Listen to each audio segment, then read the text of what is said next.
Friday night tights. You're about to get frostbitten. Get him! Fasten your seatbelts. It's gonna be a bumpy ride. All you geeks and gamers better stop jerking off to me, okay? I smell like burnt hair and Julie. That isn't stopping you. I fuck you like you're retarded because I think you're all retarded. I see the chat. I see you in the chat. Hit an F right now. Jerking off to your girl. Frostbitten. Go, Now press F if you're not jerking off. Frostbitten. Go, Frost! Friday night tights. Get him! Frostbitten. Go, Now Frost! press F if you're not jerking off. I see the chat. I see you in the chat. Hit an F right now. Jerking off to your girl. I'll wait. Weird! Do not come. Do not come. I'm gonna come. I'm not qualified. Go ahead. Make my day. Get him! Call me Beaver Barbie. Bitch, you're that goddamn ugly. I jerked off to the dislike ratio. I'm not hot to you. No. No. What in the heck did I just walk into? Wow. People keep confusing me for prepubescent Justin Bieber. Someone in the chat called me Eminem mid-transition. Frostbitten. Go, Now Frost! press F if you're not jerking off. Frostbitten. Go, Frost! Friday night tights. Get him! Frostbitten. Go, Now Frost! press F if you're not jerking off. I see the chat. I see you in the chat. Hit an F right now. Jerking off to your girl. I'm standing up for all the women at G4. Emily, Abby, Megan, Joe, Jake, Zipper, Pockets, Scissors, Tape Dispenser, and Filing Cabinet. X-Ray girl, she is a beautiful young Oriental. X-Ray girl, Give me cock. Ask them the price of cock. X-Ray girl, what is this for you to stroke your chopstick to? You don't like it? Go somewhere else. Peace. Right now. Classic. It's a classic. It's a ooh, that's really abrupt. Oh, I gotta fix that. I'm on my new soundboard. I was boomering the hell out of my new soundboard today. But I got like cool new sounds like wait. Record scratch. Sound like a fart. Proper crickets.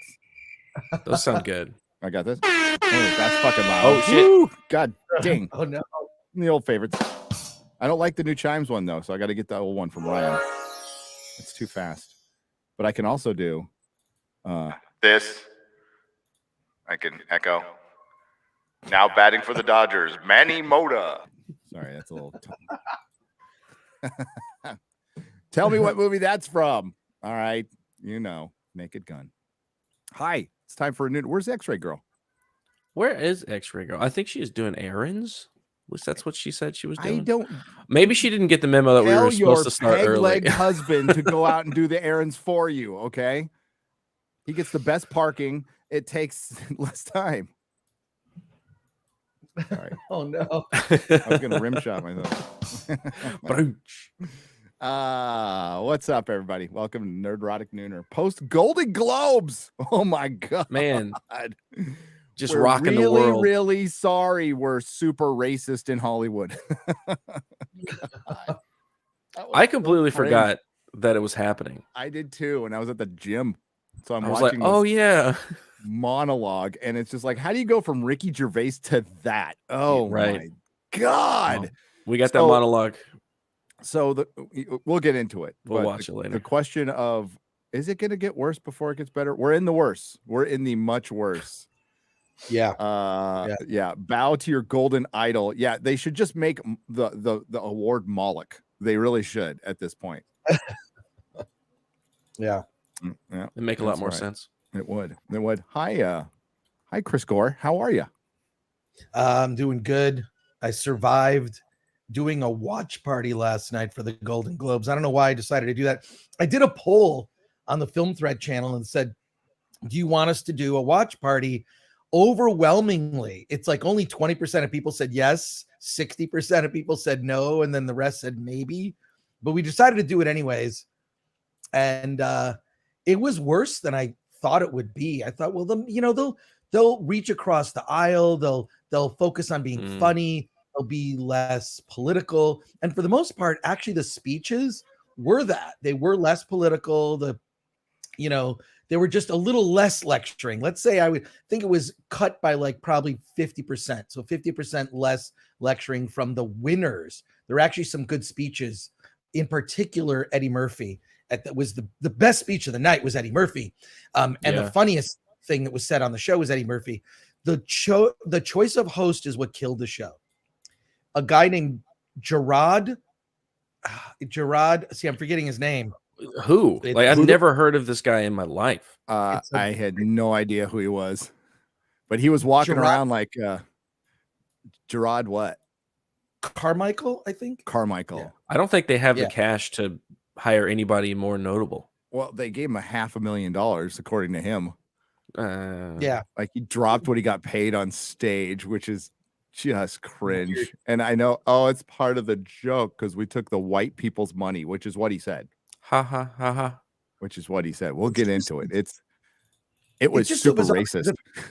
If you look at the history, of a lot of award shows, it's been, look, there'll be some years where certain types of films or certain people dominate, but it's been all over the map. This whole myth of the award shows not recognizing talent across, color is bullshit. I mean, starting with Gone with the Wind, right? Like, it's just, it is, but it was weird. So Gerard Carmichael comes out and he gives this, the room gets really quiet because he's got sort of this low energy, soft spoken. He's not like an overt, loud comedian.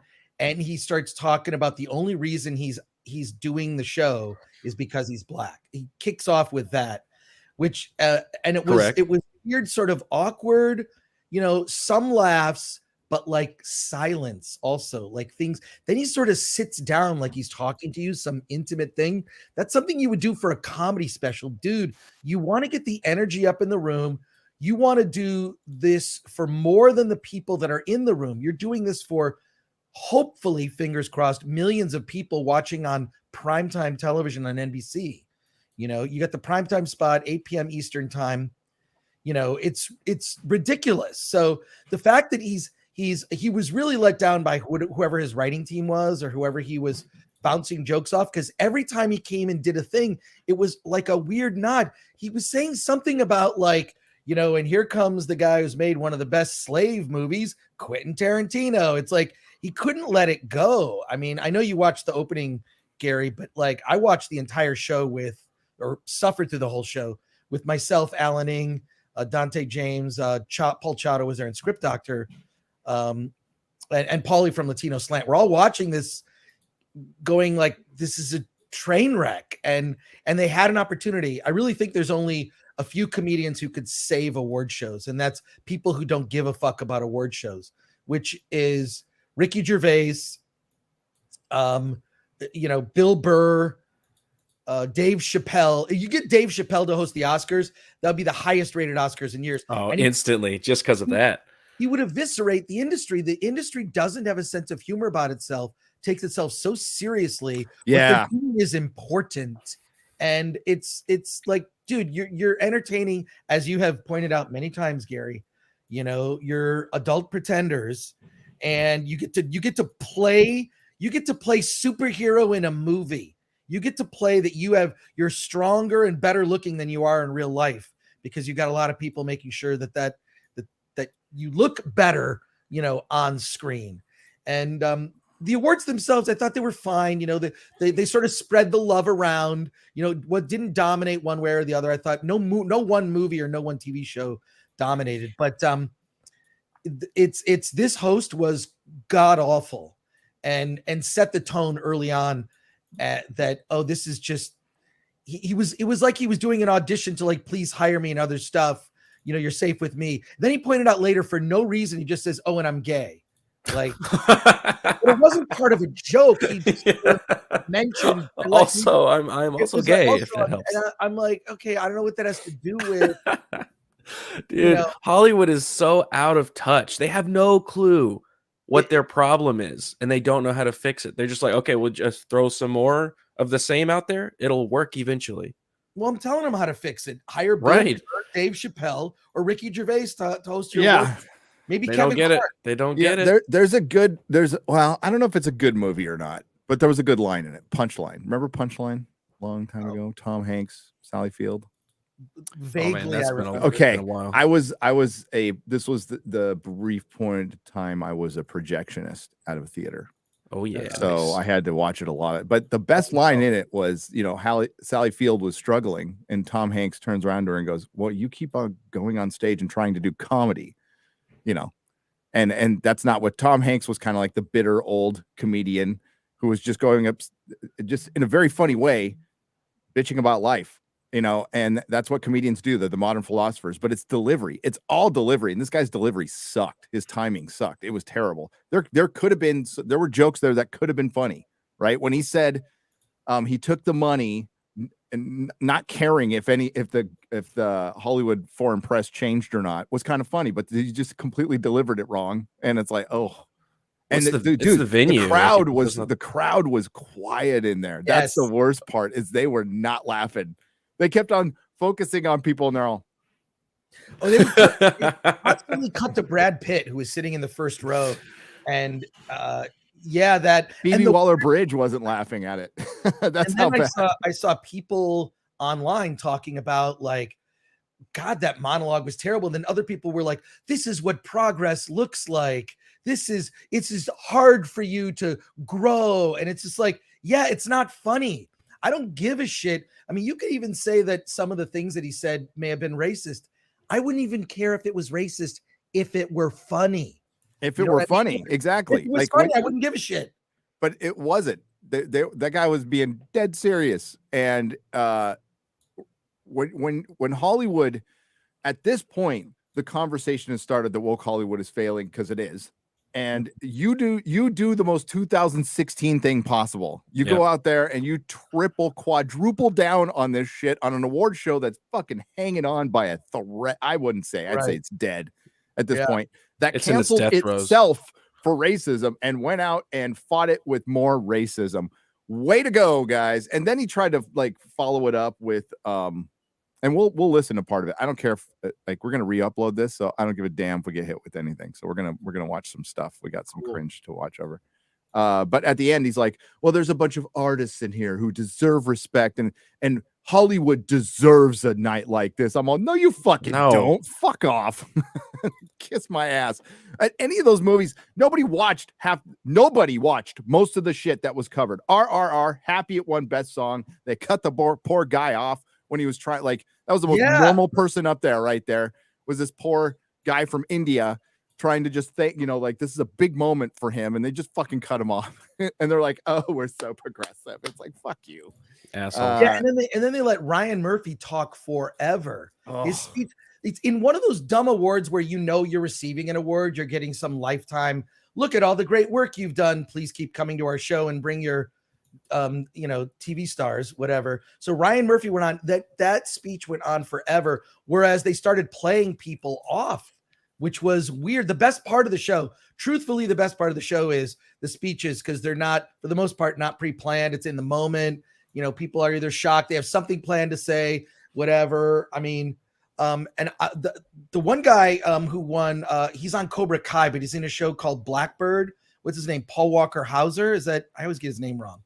Paul, it's like 3 names. Anyways, he's in Cobra Kai. A dude with a hyphenated name. Yeah, he thanked Jesus at the end. He thanked God. That's good. You don't even, okay, so he's drop your hyphenated name though, bro. Yeah, he's not gonna work anymore, unfortunately, for saying something like that. No. You know what I mean? Which is what about the guy who won best score?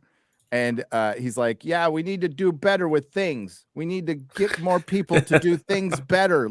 And he's all public schools, and everybody starts clapping about public schools. He's just saying Hollywood. words. I'm like, none of you have children that you even pay attention to that go to private school. Piss off.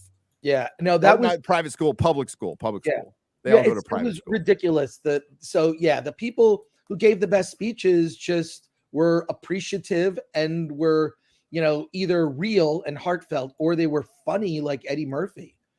So the speeches were, I would say, 50-50, right? So that's actually good, considering that more than, almost 100%, were, bowing to whatever the the latest thing. I support the latest thing, right? They sort of bow to that. It's just so cliche. But man, the host is really what killed it.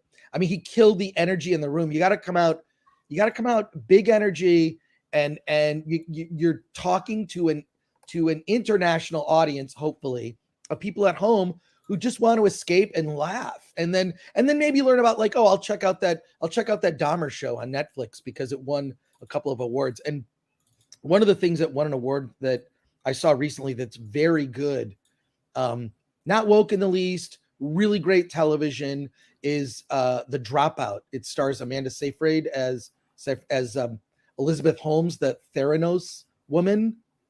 Dude, it's a great. Oh yeah, that story. 8 episodes, like it's a quick, binge in a day. It's such a good show. I binged the whole thing, and nothing. I mean, it just focuses on the story, and it's based on a podcast. The series, it's so well done. So yeah, so it's cool. Like you could, part of the agenda of an award show is learn about other movies and TV shows you might want to check out, because these are the best of them. And that's what and also make me laugh while I'm discovering all this sort of the best in entertainment, supposedly. Right. But wow, did they fail on that mark? They failed to entertain. I guarantee the ratings are, I mean, it's when do the ratings come out for the Golden Globes? I don't know. What does it take? Out yet. That's what I was looking for. I couldn't find them.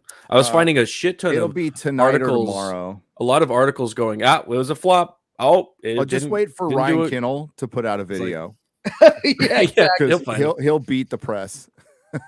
Yeah, I haven't watched RRR. I'm watching RRR tonight. You are? Tonight. All right. Okay. I cannot I'm wait excited for you. Yeah. I can't wait to watch it. I can't wait to see a bunch of Brits. I'm going to just imagine Az and Mahler getting murdered over and over again. I'm just kidding. They're the Brits are the colonizers. It's great. It's like, and they really lean into. Ray Stevenson is great. He plays this character, Governor Scott. He is so pure evil. It's great. I mean, he could be. He's the best villain that's not in a recent Star Wars, right? Like, hey, he visited my store. Did he really? He was the Punisher. Yeah, he's a cool dude. But he really leans into it. Like, he's like, all right, I'm the bad guy. You're supposed to freaking hate me. Then they've got all these sort of minor evil characters, but it's like that's sort of don't do that anymore. From a lot of like the Marvel TV shows, like where are their villains? Where they're good villains, right? The villains are jokes, is what they are. Well, there's no real villains that are evil. They're all like there's some kind of yeah. It was like, oh, I'm sad because somebody hurt me in the past, or I'm sympathetic because my family got killed or something. It's like, no, I wanted an evil. A man did something bad to me. Right. Yeah. It's like, I just want a pure evil villain. Just give that to me, please. Did you I sent X-Ray Girl a chart, which is the ratings of the Oscars. Yeah. By the way, hello, X-Ray Girl. Hello, X-Ray I didn't know you didn't know the Hello. time change. I didn't know either, so I was like, I'm on time. No, I'm late. Whoops. It's all right. That's what I said. I was like, "Where's X-Ray Girl?" Oh, I was thinking because I've got this new soundboard with so many more spaces for sound. So should I have like Japanese music playing when she comes in, or a gong? I don't know. I'm trying to figure out a gong. Gong. It's like, because I want it to be wrong. That's the point. Okay, it's supposed. I gotta to be learn wrong. how to say. Well, I'll do the. Is it Korean or Japanese? Every time they say 안녕하세요. "long duck dong" in 16 Candles, every time you see him, a gong. It's a big. Gong. It's so good. I love that movie. Yeah, the good old days. And you could be funny. Hi Garrett. Hey, what's up, man?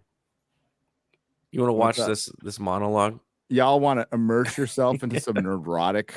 Oh yeah, that article was something else. Hey, we got a video coming out today.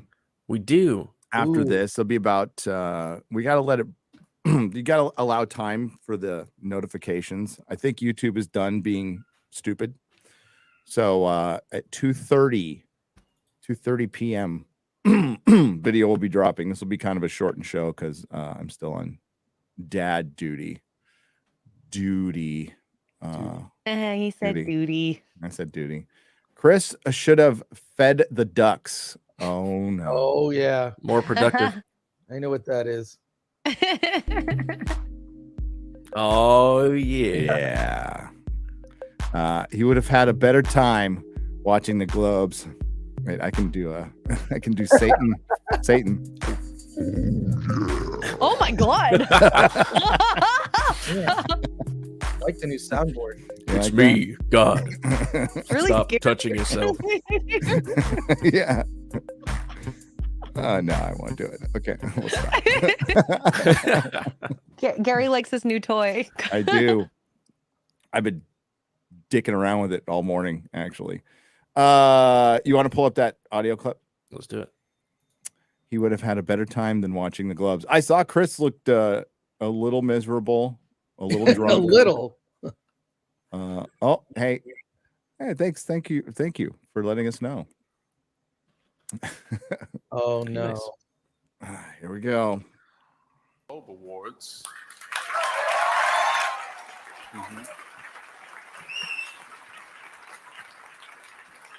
I am your host, Gerard Carmichael. Sure. And I'll tell you why I'm here. I'm here because I'm black. He looks angry. I'll catch does. everyone in the room up. If you settle down a little bit, I'll tell you what's been going on. This show, the Golden Globe Awards, did not air last year because the Hollywood Foreign Press Association, which I won't say they were a racist organization, but they didn't have a single black member until George Floyd died. So do with that information what you will. Can I ask The a question? majority- I'll tell you how. Can I ask a question? Is Wakanda a racist nation because they don't have diversity? Yes. Okay, just checking. Just being intellectually. I mean, it's honest, I think, you know, fictional. consistent. Just being consistent. Talking about fictional. But I'm just kidding. Was he Not really. coached to act this way? Like, Maybe it's his routine. I don't know, and maybe it works in small. Like Chris was bringing this up. Maybe it works in small comedy clubs where everybody's like pissed drunk. I can't see that happening because I think there's no such thing as woke comedy. I think it's just confirmation just bias and applause. It's just statement and applause. Also, something I find kind of funny is how small this room looks. You remember, like, it used to be giant halls and like cathedral theaters and stuff, and now it's just little like VW halls. This is where they always do this, which is at the Beverly Hilton Hotel on Wilshire Boulevard. It looks So so they always small. do it there, but like the set looks Maybe I weird. never watched the Golden Globes. That's what it is. Yeah, that's probably it. I did, but the stage is smaller. Like it definitely looked It is. bigger when Gervais was there. I don't know if they shot it different or not, but it definitely looked bigger. But I will say that that's his style of humor, apparently. Huh. If Okay. people know his comedy. His style of humor is this sort of soft-spoken, matter of fact. I don't know why they thought he would be a good host, which is weird. I've never heard of this guy hosting something. You know, when again, He was black. He was black. I'm, That's why I'm they guessing a lot of people turned him down. right? That would be my guess. He might not have been the first choice. Let's just say that. I don't think he was. I think he was probably the 30th, and they had to, and it must have killed him paying $500,000. But after this is done, I love your take on why they really canceled the Golden Globes. Oh yeah, I know. Yeah. How I got here. Why am I here on the stage with you guys tonight? Well, I was at home.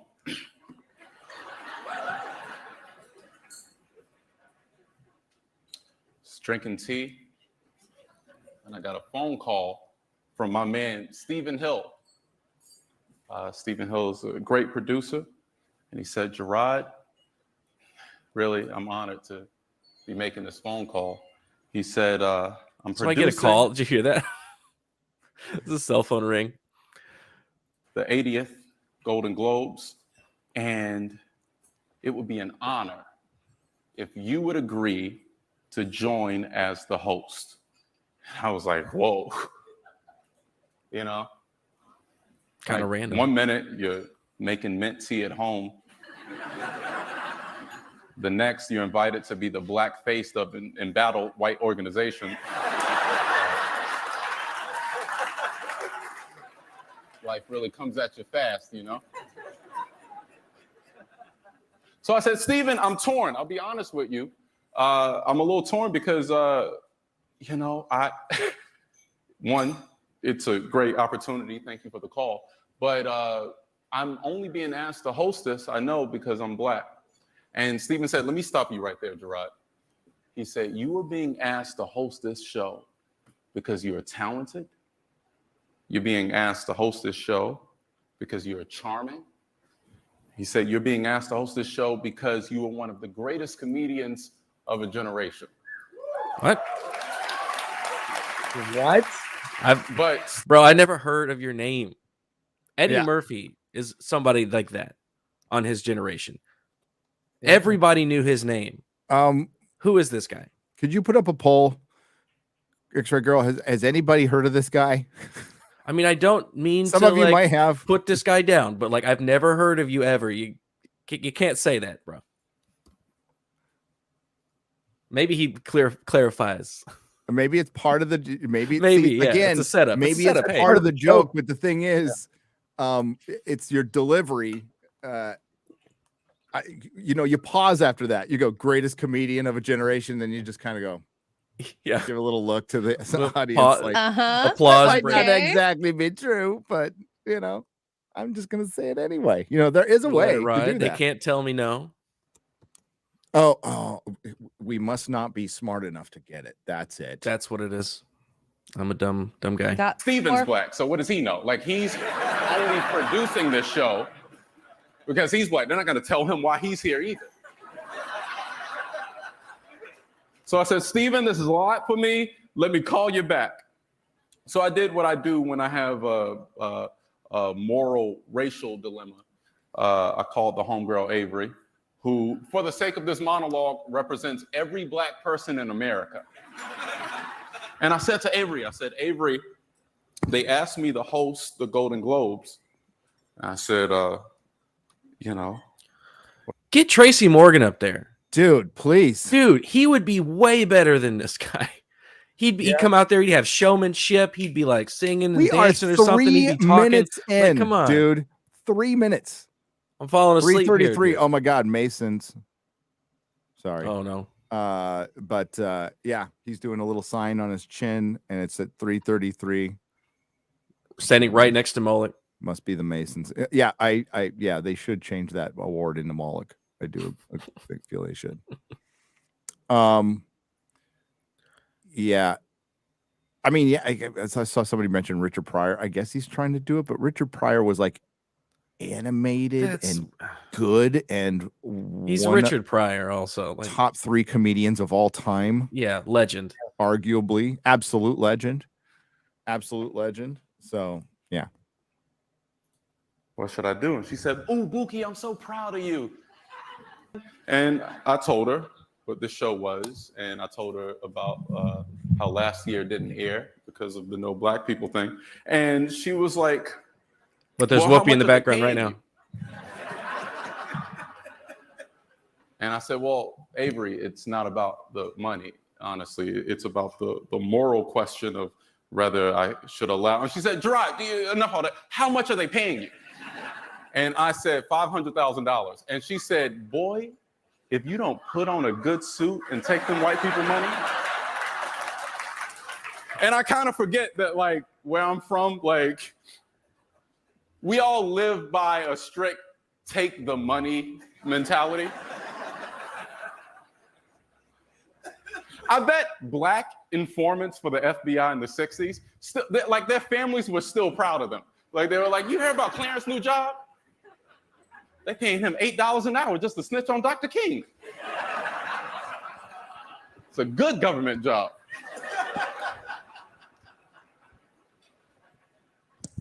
And I called Steven back and I said, I'm happy to do this.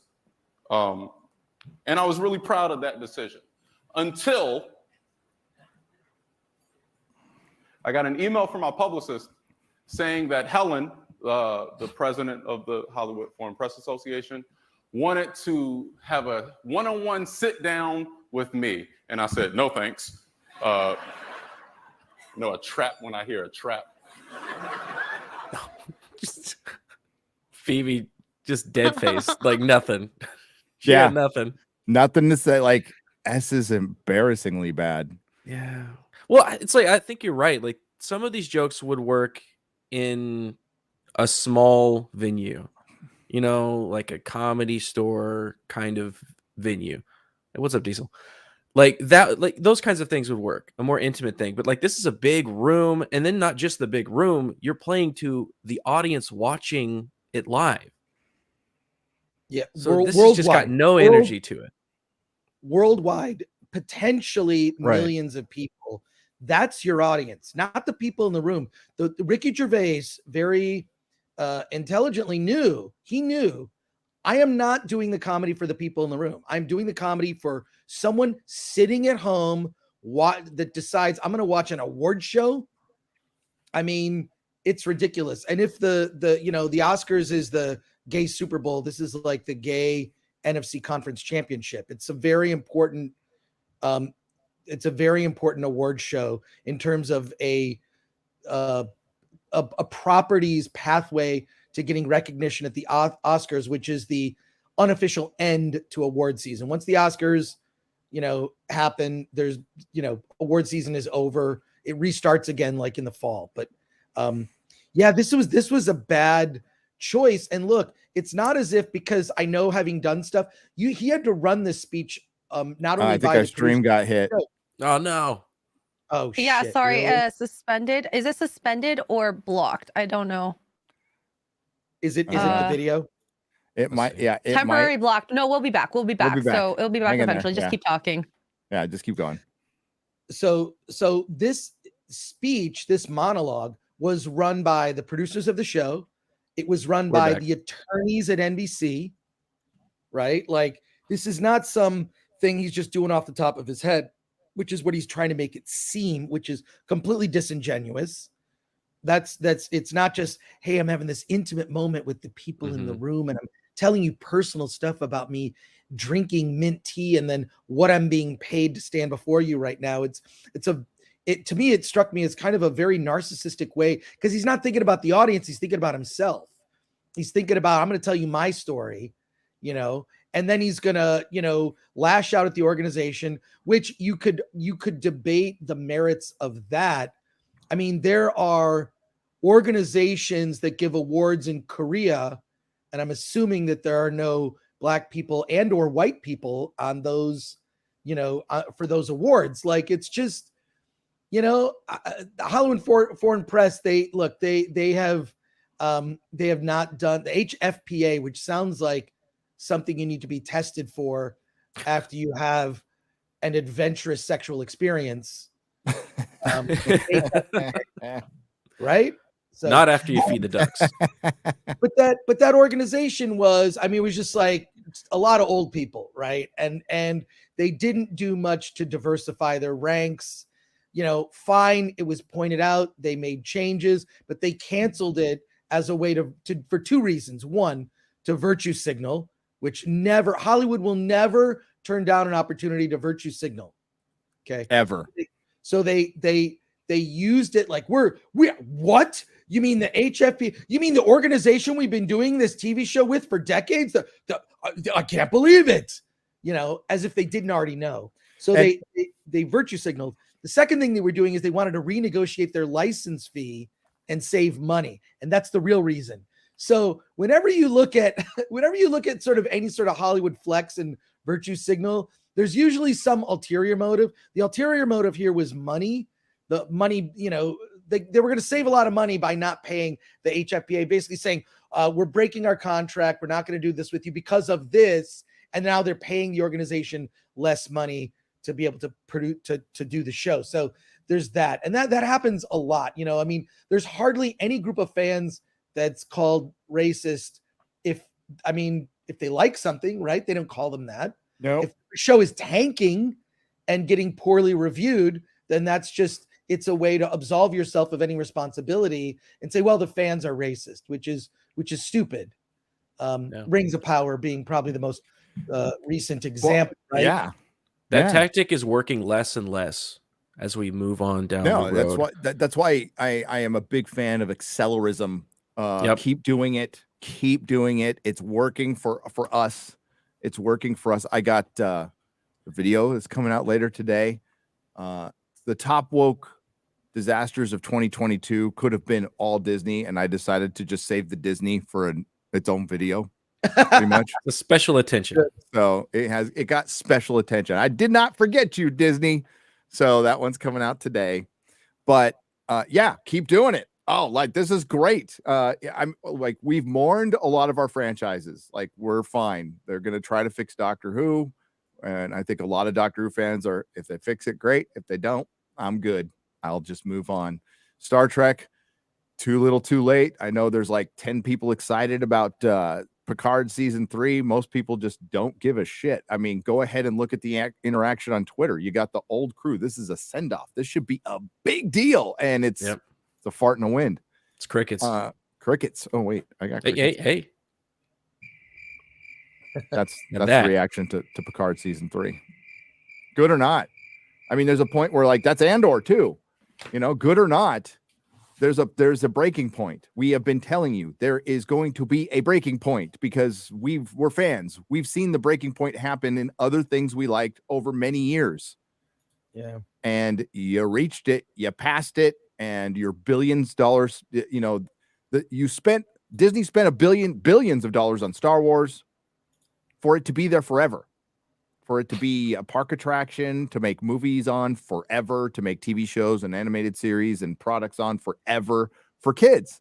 Kids don't give a shit about Star Wars anymore. It's aging out. It's turning into Star Trek. It's just a little behind. You know, Star Trek is equivalent to Golden Age comic books, right? You know, back at, you know, even 10 years ago when I was at the store, the people in the Golden Age comic books were in their 60s. They just aged out. It happens. The nostalgia ages out. And it was up to Disney and Paramount and CBS and BBC to keep that legacy going somehow, maybe even by taking a break once in a while and then bringing it back. But no, they just extracted all the blood from the turnip they could. Yeah. And the only way to continue that nostalgia is to cater to the people that are doing this now, right? So like my dad passed down Star Wars to me. Star Wars didn't come out whenever I was a kid. I mean, the prequels did, but not the original trilogy.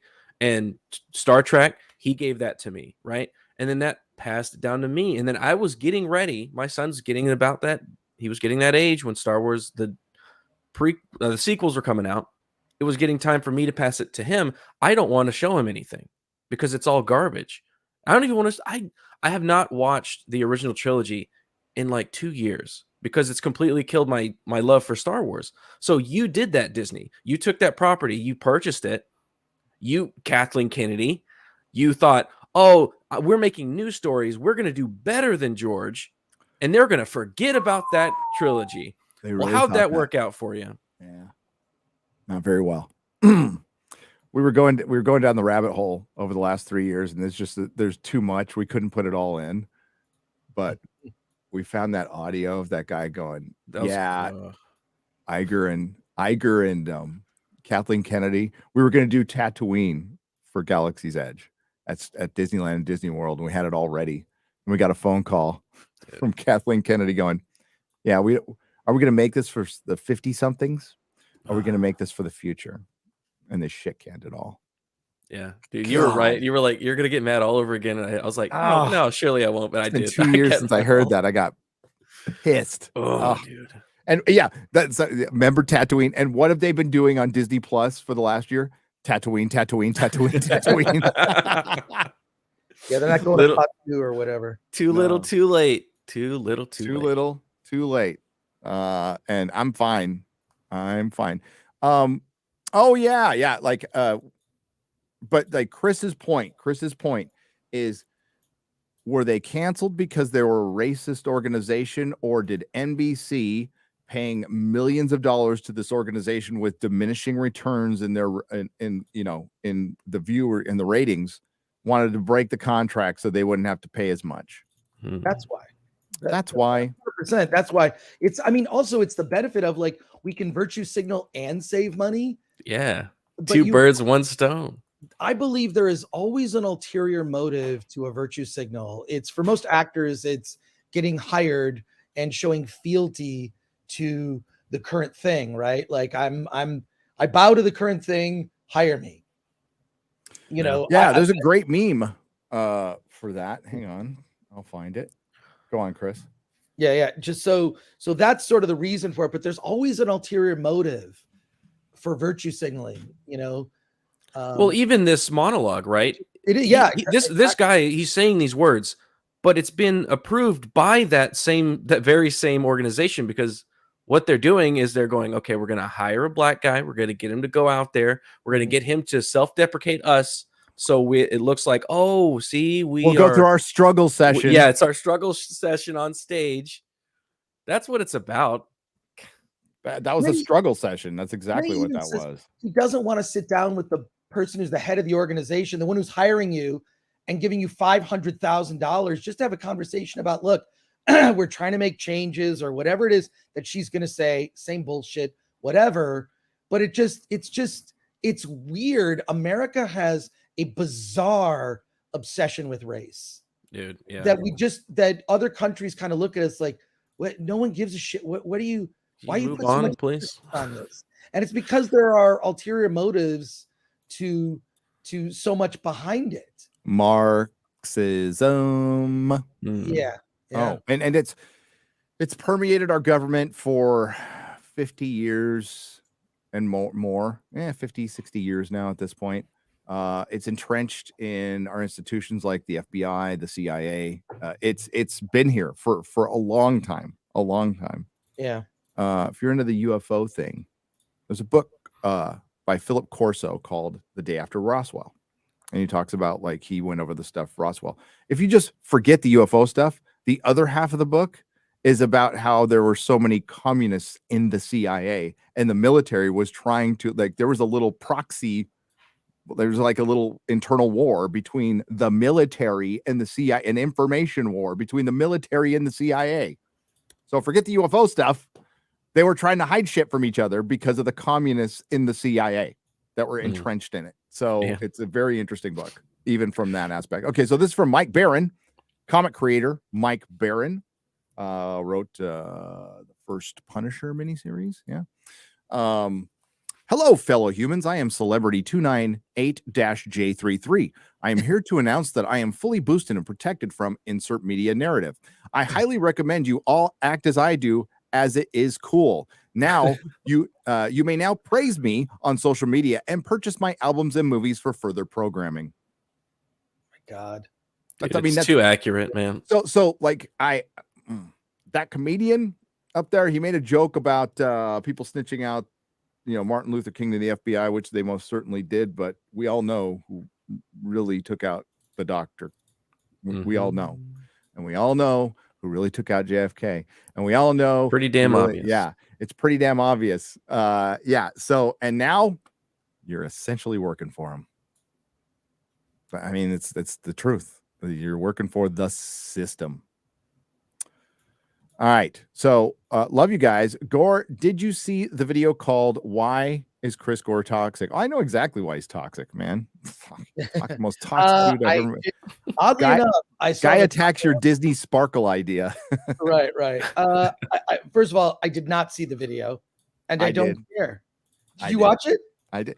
Yeah, I can give a shit about the ones made about me, but my friends, I'll go in there and because I'll get defensive. But yeah, my favorite part was when he plays your clip of you going, listen, you've never had a problem with drag shows or anything. You're just like, I got a problem with you teaching, and I'm going to paraphrase you, sexual content to single digit ages. And then he cuts in and goes, this is where you lose me, man. What? God. Whoa, what? Himself. I could find the clip and play it, but I mean, I don't want to give this channel the time of day, but that was his exact quote after Chris Gore said, I don't like sexual content being taught to single digit ages. This guy, all of a sudden, you're losing me, bro. Well, that's where you lost me. You told on yourself. That's where you tell on yourself. Single digit age, by the way, is 9 and under. Like that. Yeah, you sicko. That shouldn't be taught at all. Yeah, Oh my God. Our detractors are really special. And when they get together and do live streams, it's like retarded Jeopardy. It really is. No, it's pretty funny. It's a Special Olympics. It's a Special Olympics. I feel like there have been enough incidences where at this point, Disney is not a trusted brand for families. They cannot be a trusted. You can't just, I mean, there's certain points at which brands become trusted where you're like, I'm going to go see everything Marvel, which of course, I was doing at leading up to Endgame. And absolutely. Now, couldn't wait. Ready to go. Yeah. Although I've heard some things about Quantum Mania, by the way. I don't know if I can talk about them on the stream. Maybe off, Gary, I'll tell you. Yeah, man. I've been wanting to ask you about that. Well, tell me. Okay. Potentially good or bad. Can you just be super vague? Okay, the vague way of putting it is that it could have been a good movie, but it's being noted to death and reshot. And you can feel the notes. I can feel it in the trailer. Changed the ending, and it's just being the thing I heard was it's being noted to death. Like when you're watching it, be aware that it's not like the creative vision of Peyton Reed, right? I mean, he's I think he's a decent director who is, he's for hire. He's a hired gun to do this, right? But it's being noted to death by, and you can feel that. You feel that especially with the Marvel shows, the TV shows. There's just too many cooks. I know that for a fact. As you know, I've talked to people who worked on two different shows, who will never go back. They said never, not for all the money in the world will we go back for that experience. It was terrible. And they reached out to me because in a video I said, hey, they're casting directors and writers and not hiring them. And they said, yep, I felt cast. They didn't take it, they didn't take any of our ideas. We got noted to death. Stuff was taken completely out of our hands. It was just, Yellow Flash. What's up, Yellow Flash? For $20 says, don't pass Disney onto your children. That is how we win. Give them eyesight. Yep. I totally agree. Great. Hail Yellow Flash, by the way. Shout out to Yellow Flash. I see this, look, my kids are gone and grown, but I really curated for them when I showed them stuff. I showed them cool stuff when it was age appropriate, right? Yep. I would show them, introduce them to Alien, Ridley Scott, first one, or just dude, I got a whole list. Yeah, it's just but it's got to be, you kind of know your kids, and it's actually not like a hard and fast age. It's kid specific. Some kids have different interests. You have to kind of gauge it, and only the parent knows that, not Disney, not some corporation. So, they got to see all the classics. I guess they're classics now. The original Ghostbusters is a classic today. I mean, I saw it in theaters when I was a kid in first run. But this has been a great time. My kid, between the ages of 14 and 17, the last 3 years, I've been just rolling out movies to him. He just saw Road Warrior last week. Dude, it's so good. I love Mad Max. He asked me to see it. I was like, it's hard. Okay, I'll do my it boy. for you. My boy.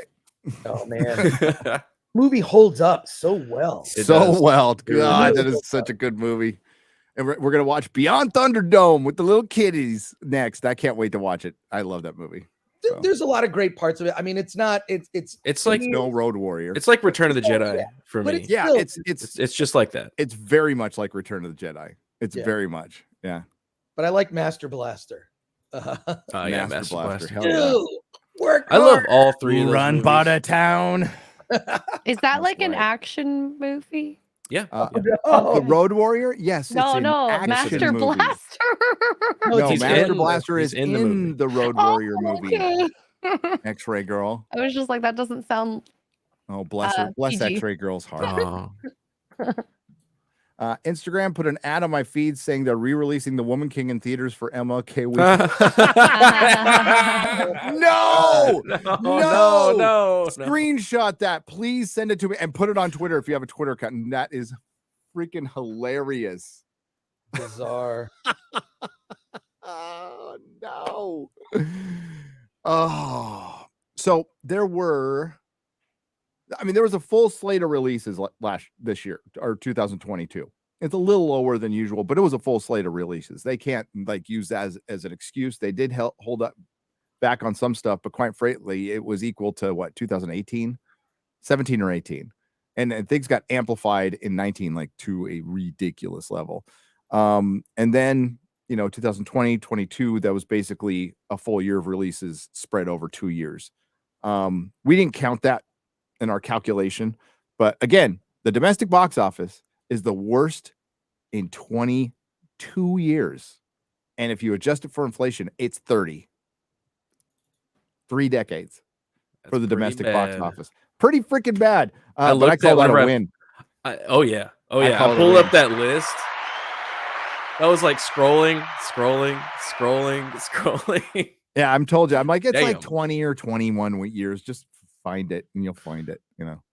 I'm surprised my memory is as good as it is. That's pretty good. MODOK will be, see, if MODOK hosts the Oscars and then does what MODOK does, I would be fine with it. We'll be hosting the Oscars for D23, I heard. Well, that you want to hear the MODOK, trend? Sorry, Gary. that MODOK screenshot that we got yesterday. Somebody, was it Steven Seagal? Cleared it up and it looked terrible. Oh my God. We'll find it. I'll find it. What were you going to say, Chris? I was going to say the trend with the ratings of these award shows have gotten so bad that there are streamers that are like the SAG Awards used to be a big show, and it looks like that's going to go to Netflix next year. So this is just pay attention to this. The award shows are dying in terms of a mass audience thing, that they may just end up being on streaming services. Oh man, they're going to be pre-taped. Well, I mean, Golden Globes essentially it was on Peacock and NBC, right? Right. So, yeah. I mean, these broadcast networks are going down. They are going down. You don't need news delivered to you from this $1 gazillion studio that's a gazillion square feet. It doesn't make it any more official. Tim Pool has proved that. Many, many, many others have proved that. You don't need news, and you don't need it you need it brought to you in a very neutral manner, and it's okay to have an opinion as long as you know where that opinion is from. And what the mainstream media did was created a massive market, a monster, and they created their own extinction. Because now, you take out Tim Pool, there'll be 10 people to take his place. They might not get as big as Tim Pool, but you got those 10 people combined will probably be as big as Tim Pool. And that's how it's going to go. You take somebody out, they get replaced. It sucks that people get taken out, and I don't like it. Sometimes people take themselves out. That's fine. That's part of life too. Logan Paul. He should have taken himself out. Oh, the Matrix is coming for Logan Paul. I saw that. I'm like, oh, an asshole. Dude, fuck you. Piss off. Stop, dude. Stop it. Thank you. Fat Steven. It was you, baby. Fat Steven. Yeah, I'm sitting there looking at his freaking super chat, and it's the one. He's the one to clean up. Sorry, buddy. I'm kind of retarded. So I need that clip. Oh, that's a good one. But he cleaned it up. And let's take a look. All right. So in the background, you can see MODOK. See? There's MODOK right there. Mm. All right. It's really dark. So I cleaned it up a little bit.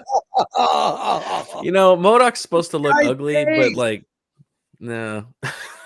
Who is that? What is this? Who's playing him? I think it's Corey Stoll. Yeah. Okay. So they just stretched a human face instead of making it proportionate, right? It should be a full CGI character. Well, he shouldn't have eyeballs. He's got white eyes. MODOK has white eyes. Yeah.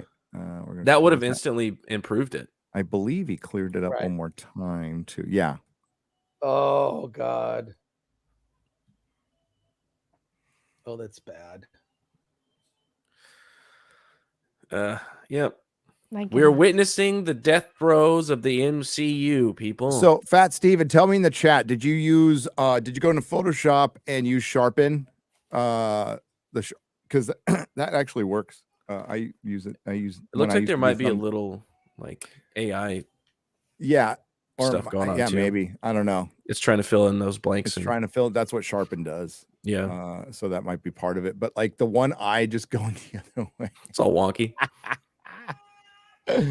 Either way, it's hilarious. Even if it's just this, it's bad. It's really bad.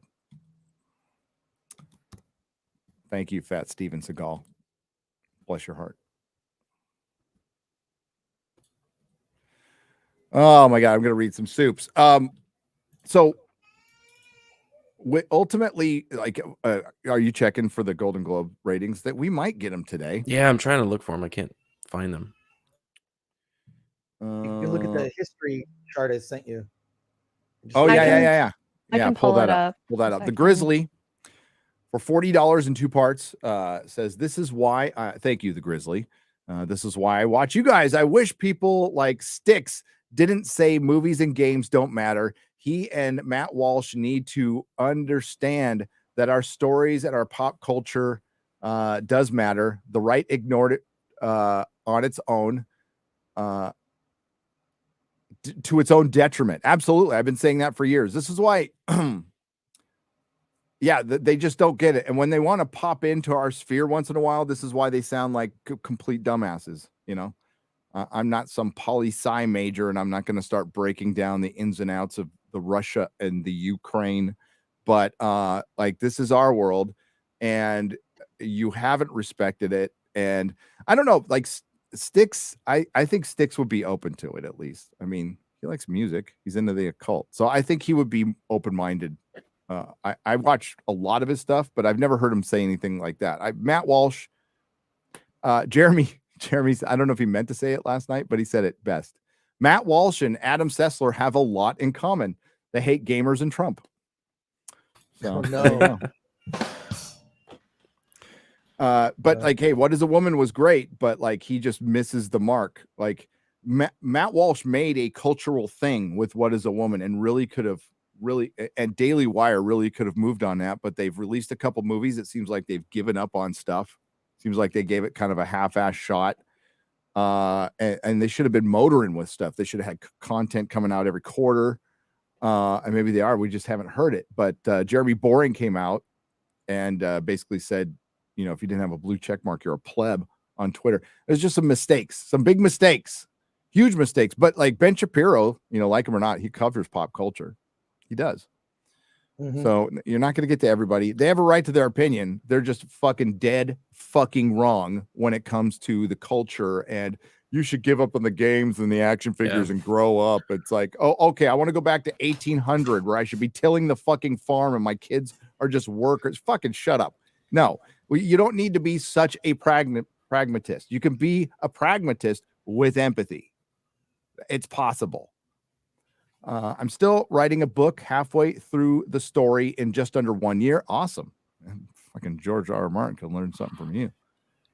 Take that 14 years to write The Winds of Winter, G.R.R. Martin. The freedom side needs to grow their own entertainment complex, and we are. Like, we are in the midst of it. We are building our own. This is it. We're alternative entertainment media, alternative mainstream media, alternative films, alternative comics, alternative books, alternative toys. Like, it's happening.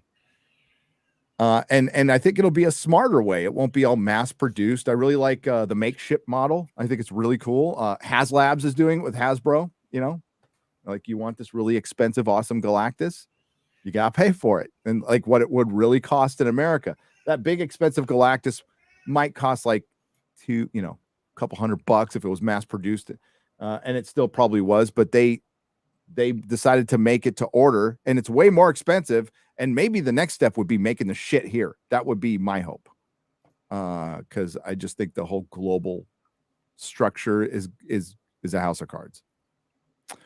Malakot 63 has gifted 5 Nerdrotic memberships for $25. Thank you. Do we have that image? Yeah. There it is. And I do have the early numbers. Oh, if you want to explain this image Ooh, first, let's and then hear I'll it. tell you what the numbers are. Yeah. Awesome. If you see on here, so the orange is the Golden Globes. That is the numbers for the Golden Globes. That 6.9 is in 2021. Okay. And that's a 6.9. The early numbers for 2023 are 5.3. Oh! Oh So, my a god! little bit of a drop there.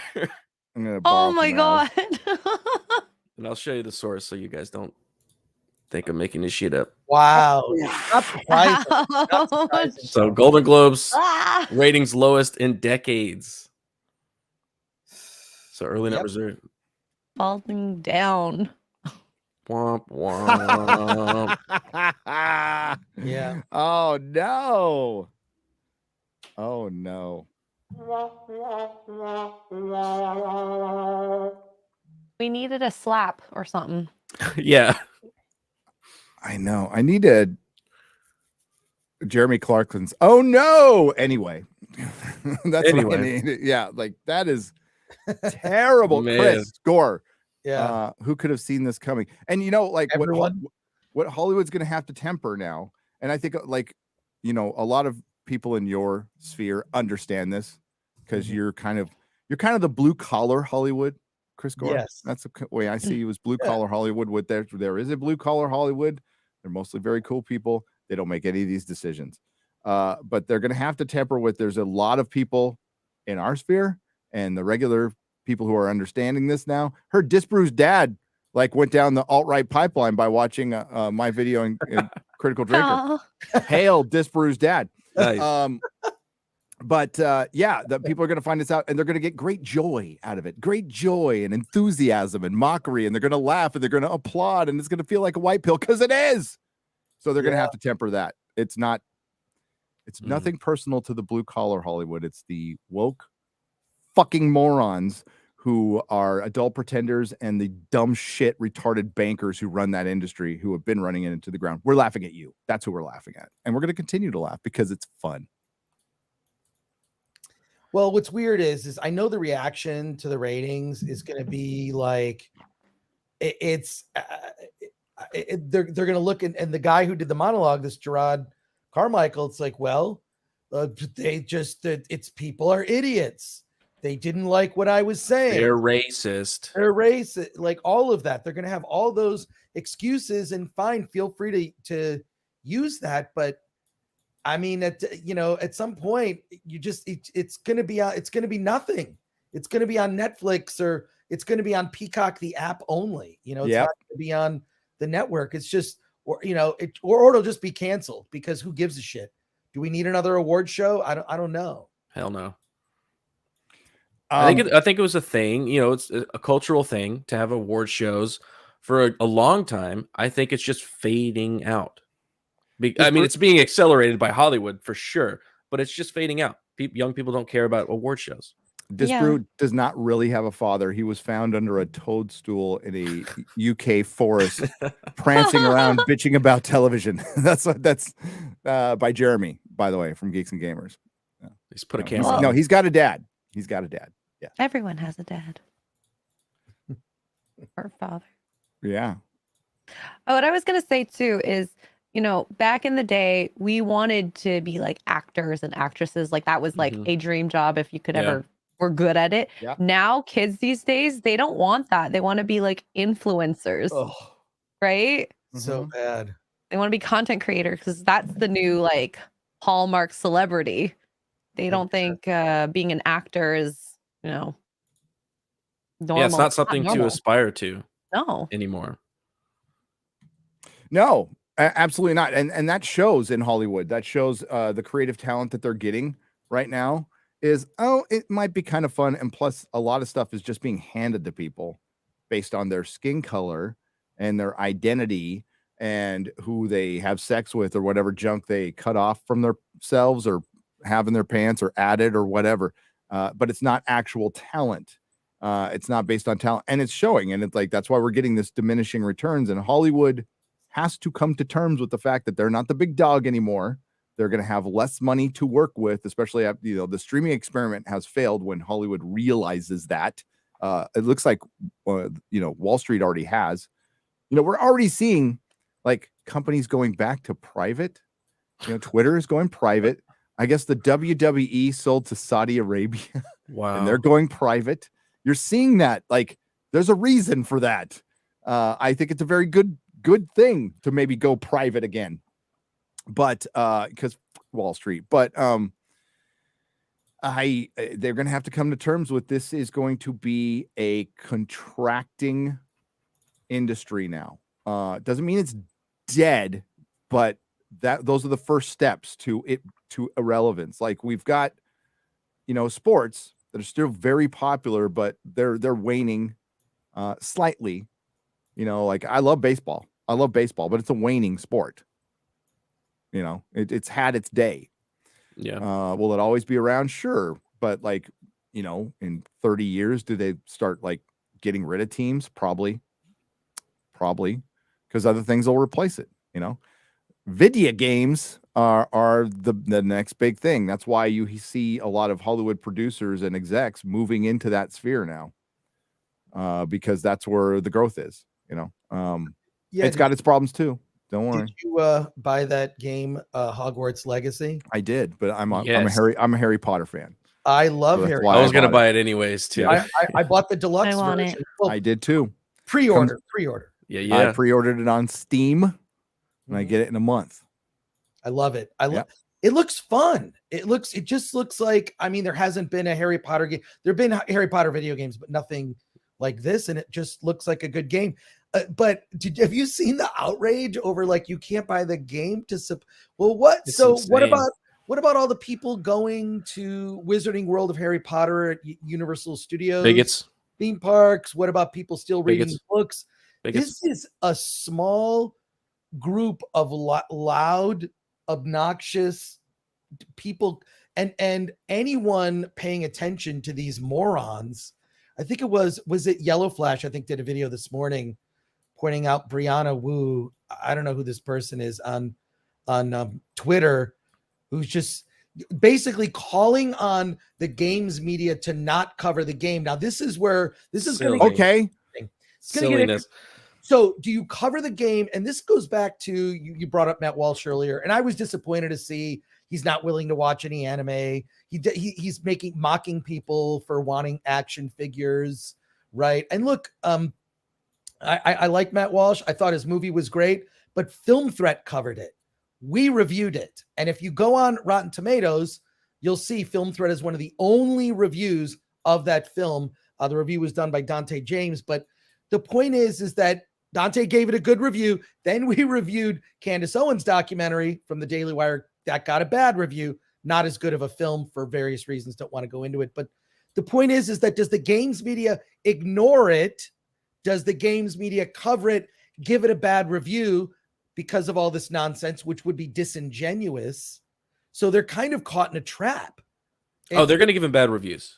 You can already tell. They're going to give him the middle of the road. If the game's good, they're going to give it a middle of the road score. And then obviously in every single article, they're going to mention, and also the controversy surrounding it relating to the J.K. Rowling, blah, blah, blah, blah, blah, blah, blah. That's going to be in every single article. If it's a bad game, then, they'll probably give it a 1. Well, what's disappointing is seeing people involved with the Harry Potter franchise that aren't backing up J.K. Rowling. Yeah. That's really disappointing. And I really think at a certain point, it's going to take cowardice. Women to stand up and say, we'd like to have some spaces that are just for us. Dude, you have the female George Lucas. Yeah. She is the female fucking Straight George up, Lucas. Yeah. She captured an entire generation. Harry Potter could eventually get much bigger than Star Wars, much bigger, because there are popular movies and books. And books are truly timeless. Those books will last forever, hundreds of years. So she'll get bigger. And maybe, I don't know. I think George has more money because he was really innovative in Hollywood, but she's not dumb either. Well, yeah, but I mean, you have she's a massive female creator that is like what everybody has been asking for, and they turn on her because she just wants to protect women. Yeah, women, and we're talking a small percentage of people she's calling out too. She just, she doesn't want dudes playing women's sports. She doesn't want dudes, and she's not anti-trans. She's never been anti-trans.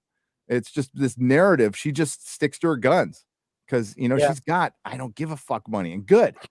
Sometimes you need that. I don't get mad at people for getting rich, especially when they wrote a good story. They came up with something innovative. If you're a piece of shit who, created and marketed a very addictive drug, then burn in hell. But, somebody like J.K. Rowling, I'm not going to get mad at. She's woke. I know she's woke. I don't care. I don't really care. In this one issue, I completely agree with her.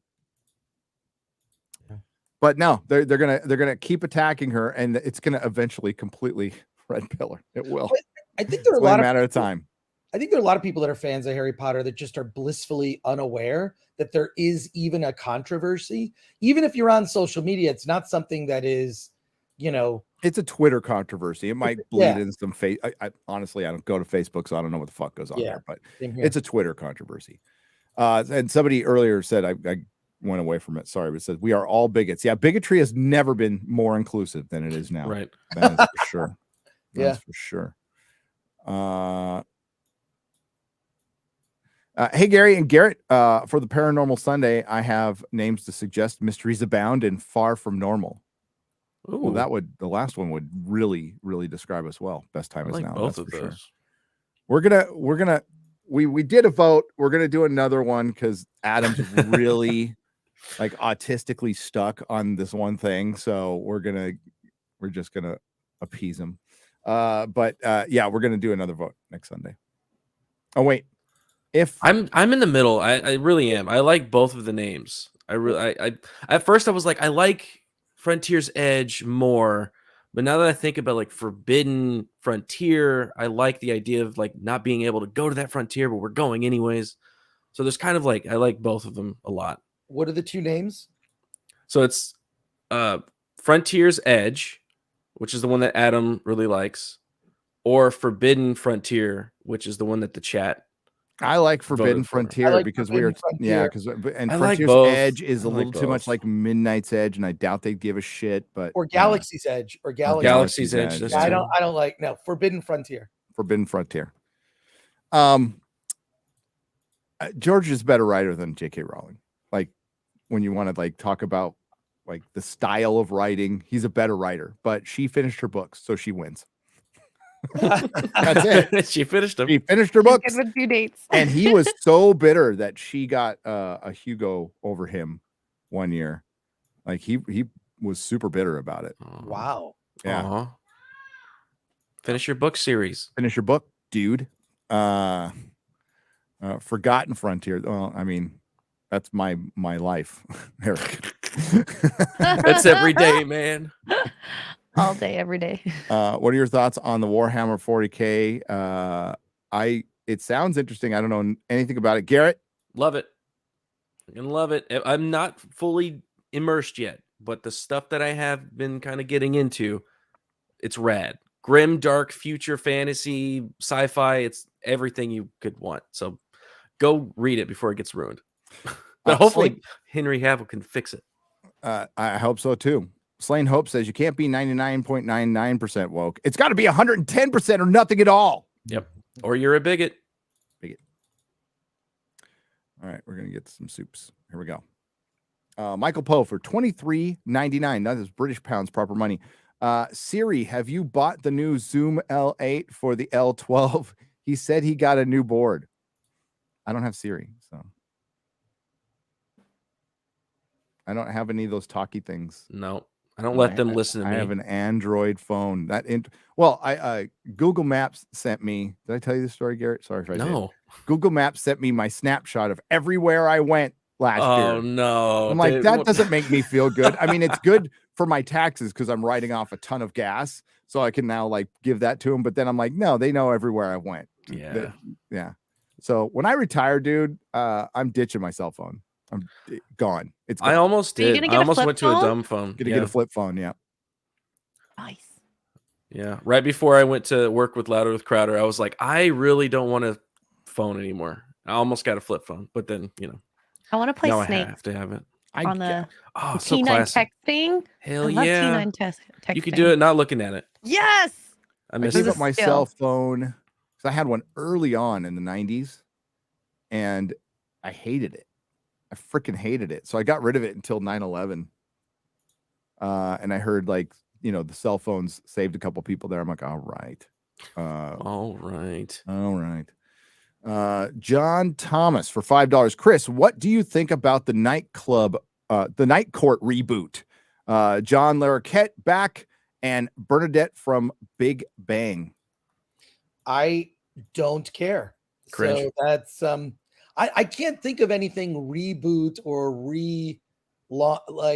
I feel like when we're looking at like something's been rebooted, like the Terminator series, they've attempted to make a satisfying third film. It hasn't happened. There have been elements of some of those films that I thought were very good, but not any of those movies are a satisfying end of that series. And I just think, where do we go from here? Everything's been rebooted. I mean, I think George Lucas had it right. Where like, here's what you do: go away for a long time, make people miss. And if people genuinely miss it, and the fandom survives, through nothing being put out, we don't always need to have Doctor Who out there. Maybe it does need to go away in order for it to come back and be better, regenerate. It's like, ironically, Disney used to do that. They had a handle on it. They'd put their stuff into a vault. Yep. And whenever they bring it out, they go, look, it's coming out of the vault. You have to get it right now. It's special again. And now they're just like shitting everything out onto our plates and they don't stop. Speaking of Disney and Doctor Who, Disney is now involved in the creative process. No. Yeah. Oh no. It's going to get worse. It's going to get bad. I will say this about the WWE. There was a rumor that it was going to be bought by Disney. The Saudis is better. It's true. Saudis buying it is better than Disney. I don't care about any of it. When I'm a WWF fan. I really meant to say Gary, microphone is old. My microphone is awesome. I have a great microphone. Maybe the gain's up too much. I don't know. And microphones don't get old. Okay. Yeah, they don't age. These things are freaking great. If you could find like a 1950s microphone, some of those microphones are still valuable. Yeah, you can get old microphones and they would still sound fantastic. A lot of people, as long as the components aren't broken. I'm on a new soundboard, so I don't know. It sounds different. It sounds a little more clear, but I don't know. Does it sound normal to you? I think it hear sounds. any difference? Yeah, it does sound a little clearer. The sound effects sound better. They like do. The crickets. The crickets sounds way better. It's like not as. I feel like my gain's ear a little bleedingly too loud. high, but I'll fix that later. We'll fix it later. What up, Boomer Gary? A bit random, but I just bought the same model of gun that Skinner used in the X-Files. Skinner was my favorite character, by the way. 6 Sauer P228, West German made. Really excited to test it out. Are you just rubbing shit in, Nick S? It's awesome that you bought this really awesome gun that I can't buy from one of my favorite characters in one of my favorite shows, and you get to shoot it, and I can't. Have fun. Wait, you can't shoot guns at all? Mm-mm. Oh, that sucks. Not even at a shooting range? Nope. Wow. What if you came to Canada? In a different country. Well, your rules aren't better than ours. Yeah, that sounds. You're in that's a gonna be more communist strict. state. I mean, like if I went to like some Caribbean country or Mexico or something, I could shoot the shit out of it. Well, no, Mexico, they don't like guns. Just some lawless, hellhole. I'd be fine. Enoch Maman on the Streamlabs side for $50. I got to make sure I hit the right. Wait, I'm almost there. Hang on. There we go. Yeah!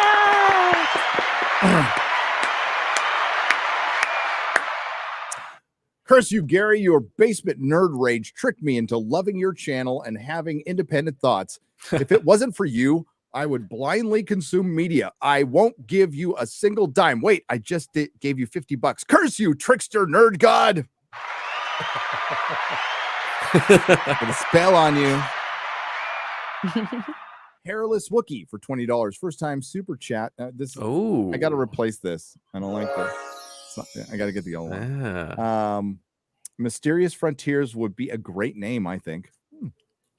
Where were you guys? I like alliteration. Alliteration. The reason I like Forbidden is because it's based. There's a book called Forbidden Archaeology, and that's what this is. This is Forbidden Archaeology. Like they're trying to cancel. There is a massive cancel campaign on Graham Hancock right now from a few people, and they're using the white supremacist narrative. So I don't understand how they could make that. That is insane to me. He just did a great interview with Russell Brand. Face was a little tight on the camera, but other than that, it's a great interview. But he's like, Graham is like, oh, it's like, looks like MODOK. It's just all Graham. Verbal Riot for $5. Good morning, lads. Chris, how's that hangover?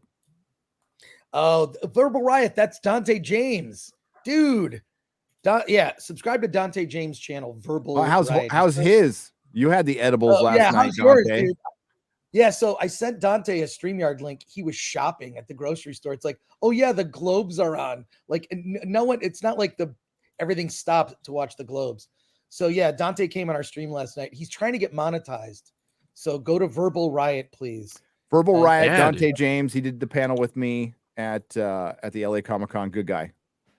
Yeah, and by the way, we're gonna try to do another panel at WonderCon, although they're not. I don't know that I can get that panel by. I'll pitch it, but we'll see. But yeah, I didn't really have much of a hangover. I was tired from the night before because for various reasons. I was trying to get from Hollywood back to Pasadena during they shut down the 101 freeway. It was flooded. I mean, it's like this is the closest I've seen to a disaster movie in Los Angeles. Cars were abandoned on the side of the road. There was debris in the I had to I was on my way to Pasadena. Then the entrance was closed. I had to turn around, circle back, go back to Hollywood, and then get on a different entrance. It was the weirdest. I was so glad. So I was just tired. I wasn't. So really it's La Nina. And you know what La Nina? It's a La Nina. So it's an atmospheric river. This happens to California roughly every 7 years. So there's 7 years of drought, and then it rains like the Dickens for 1 year. And I was there for the last one.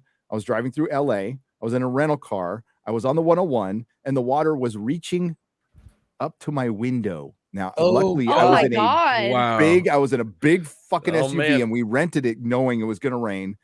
And I'm like, oh shit, this is going to take out the engine. And it didn't. Yeah. And you could float away. What? Yeah. We were going really slow. And then the water, it got but it was like, holy shit. That's scary. So, but one drop of water hits in SoCal, man, it is a mess.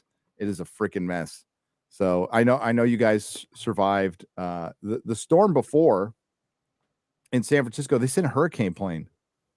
They sent an actual hurricane plane in. Wow. Yeah. So it was bad. And you're getting more. You're getting more tomorrow. Yeah. It's, you know what? Whatever. People here overreact to weather because it's nice all the time. Yeah. It's 70 degrees and nice all the time. So when the weather gets a little inclement, people lose their minds. It's the world's ending. The world's ending. Dude, it has been 75 and clear skies for since Christmas here. It's been fantastic. Yeah. It's beautiful. Yeah, I know it's going to be like the surface of the sun this summer. Yeah, just wait a couple months. Yeah, I don't care. Ready. Because the winters are nice. Yeah, we get a couple days of freeze and what did Melissa call it? We get sprinter, spring and winter really quick, and then it just gets hot again. Yep. Just lost my job, and people were wondering why I was happy. It's because I finally get to a Nooner live on my way back home. Oh, Paul. Oh, I'm sorry, Paul. Might have to hold back on those super chats, though. Yeah, dude. But thank you, Paul. And good luck on finding a new job. We really want you to find a new job. Okay. Sorry you lost it. Can X-Ray Girl be a bit racist and make big eyes? The clear sight for two. That's as big as it gets. Not very big. I know. I'm Asian. Just surprise.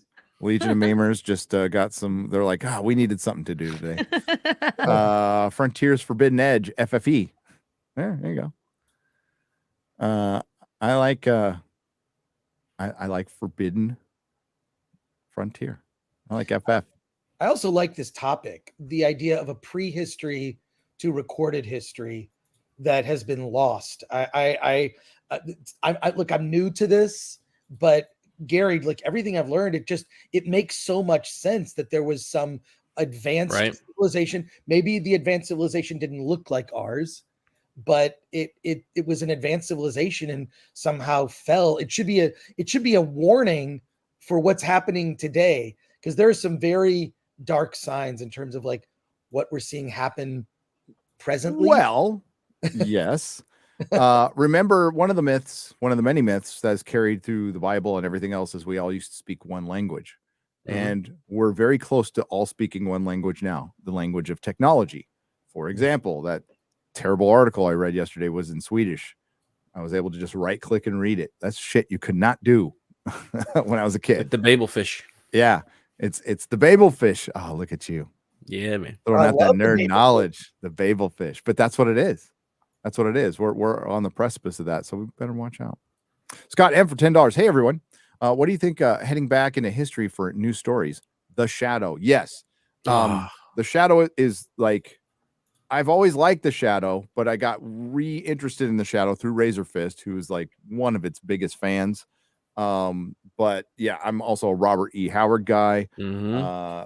Solomon Kane. Lovecraft. Solomon Kane is like, it's for one, the movie raddest shit. I love the it. movie they made is good. It's legit good. It's good. Yeah. So I own it. I'm very happy to own it. Another one, John Carter, you mentioned. I like that movie a lot. I want a 4K version. Yes, Wes, we know about Lovecraft, but what about Conan? John Carter, seems like there's plenty of stuff out there. There is. Like, that stuff is a gold mine, is an absolute like fantasy gold mine. And I think people are ready if it's done with the proper. See, like, nobody would touch John Carter, and you know why? Confederate. So that's why they won't touch John Carter. But those movies, there was a lot of stories of ex-Confederates doing stuff, right? Because it was the most interesting. It was the guys who lost, who were on the bad guys, who have to deal with that loss and go on their little redemption tales. But we don't believe in redemption anymore. That's part of the problem. If you made a objectionable, the tweet wasn't objectionable to me, but that young lady who got fired from limited run games made perfect sense in her tweet in 2016. And she got fired by a creep, by an absolute documented creep.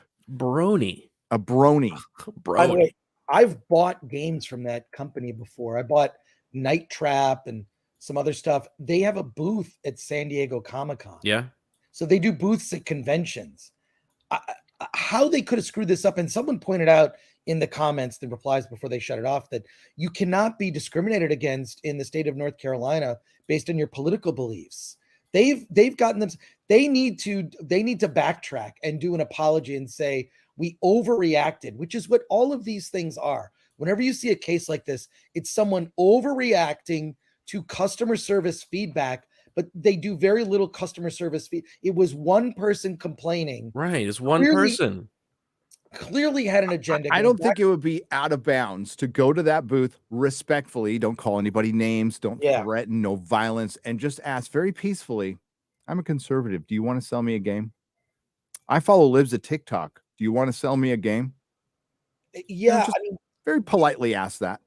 It was weird. I just feel like this is the standard for firing people now is, and who knows, like knowing that like no virtue signal has, maybe this person, the company was looking to let them go anyways and are using this as an excuse, or, looking to save money because they had a couple bad quarters in a row, whatever. It's sort of annoying, but yeah, it's just, this is disconcerting. I saw that and I'm like, I have some of their games. And even the woman, when I bought the games from their booth at San Diego Comic-Con, the woman recognized me like, oh, I know you from G4. Maybe you want to do something with us. Cool. She gave me her card. I never followed up. Whatever. But fuck it. I won't work with a company like that. No. No, there's no way. go up and buy like half their table at the con, like get halfway through the purchase and go, oh, I follow Dave Rubin. You don't want my money. Yeah, Sorry. Yeah. Dummy test for 100. Is this yen? I think it's yen. No, it's I don't want to say that. I'll say Martian pesos. I forgot what the denomination. I don't know what that is. I was going to say Indian pesos. It's RRR1 Best Musical at Golden Globes. Yes, and by all accounts from Chris Gore, it deserved it. So good. More than deserve. It should deserve Best Picture, in my opinion. Well, House of the Dragon won Best Drama Series. I could give a shit because they didn't nominate Patty. That's just a big. They're fucking joke. It's a joke. Patty's performance was fantastic, and I know there was like, hey, Better Call Saul. I haven't seen it yet, but Peaky Blinders is a fucking great show. So I haven't seen the latest season yet, but I gotta wait for the wife to watch that one. But yeah, like this Babylon. Of course, they were gonna nominate Babylon. Chris, Hollywood loves movies about Hollywood. They love their little. It's a circle jerk within a circle jerk. Right. You know. Let's celebrate ourselves, celebrating ourselves because we're awesome. Fuck these people. Digby Strawbridge for 10 British pounds proper money. It's weird that the traditional desire to protect children and childhood is presented as abuse. Drag is funny and subversive in an adult context. It is. Drag shows are hilarious. Okay. I've been to drag shows. I like Rocky Horror. It's fucking hilarious. Yeah. It's not for kids. And you know what? We just need more. We need more trans people. We know more people into drag calling the shit out. That's what we need. You can't. This is a hill you will die on. And I want it to be like in the theater of ideas and not anywhere else. Yeah. Because people tend to be very protective of their children. So you cross the line on this one. So don't ally with these. You know, I understand the arguments. I do. People are born gay. They are. But I think this is the wrong way to deal with it. I think we deal with it like the way we all deal with our sexuality. We figure it out at a proper age. You know, there's a time where you can start teaching them that stuff, but it's not in single digits. Yes. Big Floppa for $5. When does the comedy start? I hear laughs, but no jokes. Yeah, that was from the monologue. Indeed. Why is this so boring and such an ego stroke? Says Oliver for $2. Because that is Hollywood dealing with the last 4 years of woke Hollywood failures the way Hollywood does, by not admitting failure because their egos won't allow them to. So they're going to alienate more customers. And like I say it in my video, the box office ticket sales are down 50% from 2018. Yeah. That is exactly the amount of people Hollywood has been telling to fuck off since 2018. 2016, really. Small back to RRR for a second. I saw the movie again in Hollywood at an IMAX screening. The stars were there, the two lead actors, the director and the composer was there, wrote the songs, who won at the Globes. Interesting thing, SS Rajamouli, the director, was introduced by J.J. Abrams. So they say, and here to introduce the director of RRR is J.J. Abrams. I'm thinking a far lesser filmmaker than Rajamouli. He gets up, and what do you hear? You hear some tepid applause, and people booed. What? And somebody yelled, the guy who fucked up the Star Wars sequels? No. J.J. Abrams in Hollywood, awesome. In Los Angeles, in front of a crowd of film fans, was just received a very tepid reaction. Healing. And he, I don't know why he is like a guy that, because I've seen him introduce a bunch of movies. Is he the guy everyone sort of like kisses the ring when they come sort of as a Hollywood outsider to see if they can do something? Because it seems like I've seen him at so many events where he's just there to introduce the thing, and then that's his only function. Easiest explanation is the bean counters, the people who make the decisions. You know this, Chris, but this for people who might not, is most people don't watch the stuff we do. So most people in Hollywood don't watch their own shit. They don't watch these shows. They don't watch these movies. They never do. Not a second of it. I guarantee you Bob Iger has not watched all the fucking Star Wars movies. I guarantee you he's not watched every second of Mandalorian. But you think they would because it's their shit, but they don't. They largely don't. So what they do is look at the bottom line. They always look at the bottom line. And Jar Jar Abrams has had a decent bottom line, but when it's been filtered through 3 accounting departments and 5 project managers and middle managers to make it look as good as possible, and there are so many gates between big dog at some corporation and fandom sentiment that they find out when it's too late. I always equate it to making a disco movie in like 1986. You know, that's when they fucking figure shit out. So Jar Jar Abrams is rich. He's rich beyond his wildest dreams off of no talent. But where we got him, the fans got him, is we hurt his legacy by exposing it. He actually hurt his own legacy by not being talented. He fashioned himself Spielberg's successor. That's what he thought he was. That's why people think they need to kiss his ring, because he was anointed by Spielberg, basically. Turns out that's not the case, and his aspirations of becoming the next Spielberg are long dead. So that's where we got him. And actually, if you want to hurt somebody in Hollywood, get him in the ego. Money, whatever. Because it's about relevance in that town. So there's a lot of rich, irrelevant people, and they're fucking miserable because they're irrelevant. They don't need to be. They're set for life. And you see some people figure it out, but most don't. That's why you see a lot of insanely rich people drink themselves to death or drug themselves to death. Look at Adam Sessler. You used to work with him. Who knows what's going on with this guy? Does that guy look happy? That guy, he I guess he sold something to Reddit, and he's in semi-retirement, and he looks fucking miserable. He looks like a miserable person. And I was having a phone conversation with a friend a couple days ago, and happiest person I ever met in my life was a UPS driver.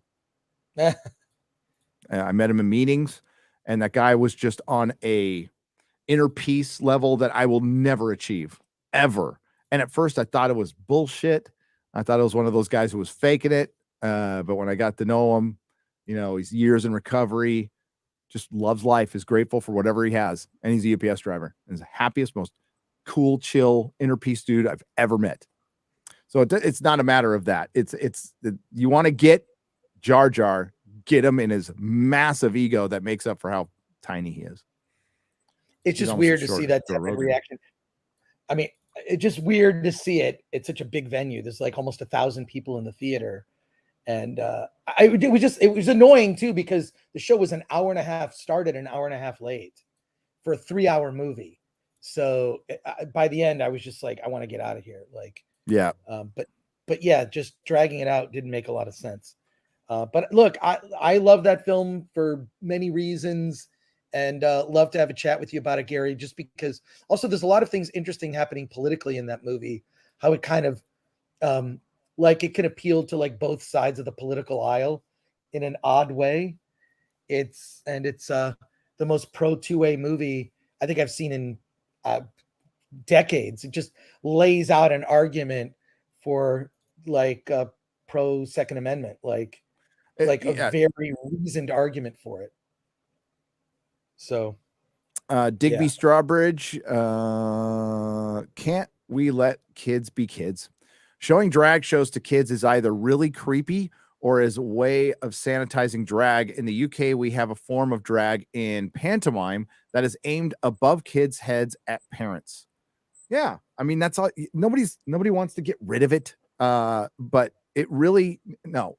If it feels this way, this is the way to do it. They're doing drag shows for children because they want to gaslight. They want to get a reaction. I don't want to elaborate what that reaction is, but they're really pushing for it. They're really pushing for people to get hurt. They are. Yeah. And I don't want that. I don't think anybody wants that, but I think there's some powers that be that do, so they can exploit it. It's fucking sick. It's so sick. But we've found out so many sick, diseased things about our government over the last 2 years. That's that I've always thought, but many people are waking up to. That it's just going to take time to change. Just like, I stay in the pop culture sphere. It's taken since 2000, arguably 2017 or 18, to get a lot of normies on board to like just to listen to us. That's it.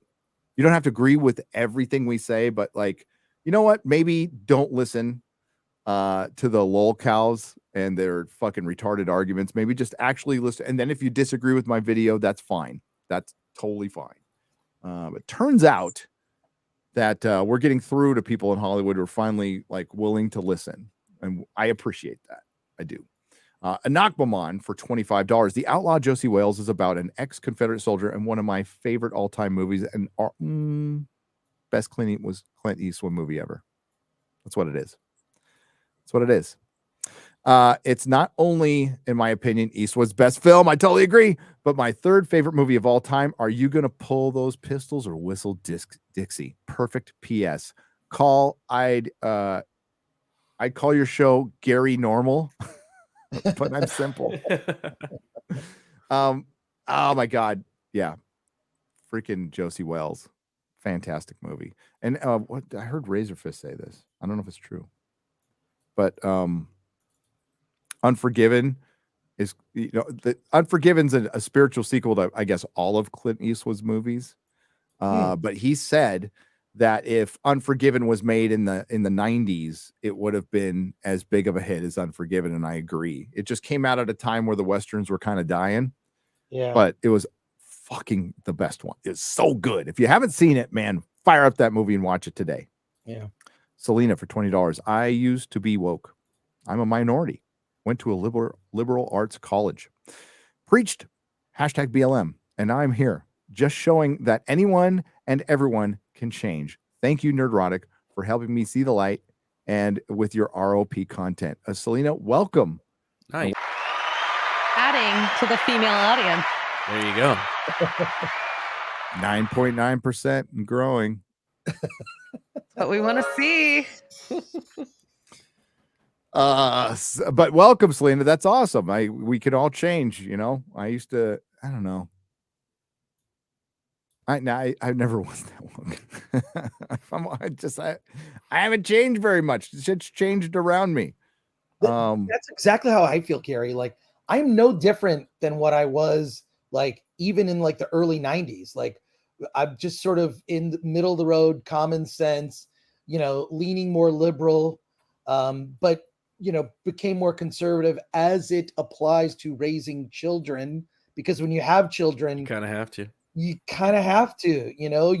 Your job is to make sure they don't die and to give them the skills that they can survive without you in the picture. That's my job as a parent. My job be successful.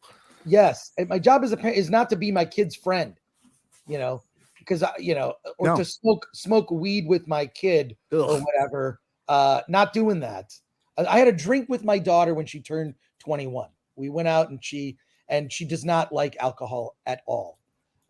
And she's older now, but she just does not for her, but it's fine. So we had a way to celebrate. Great. But great daughter, by the way. Well done. Yeah.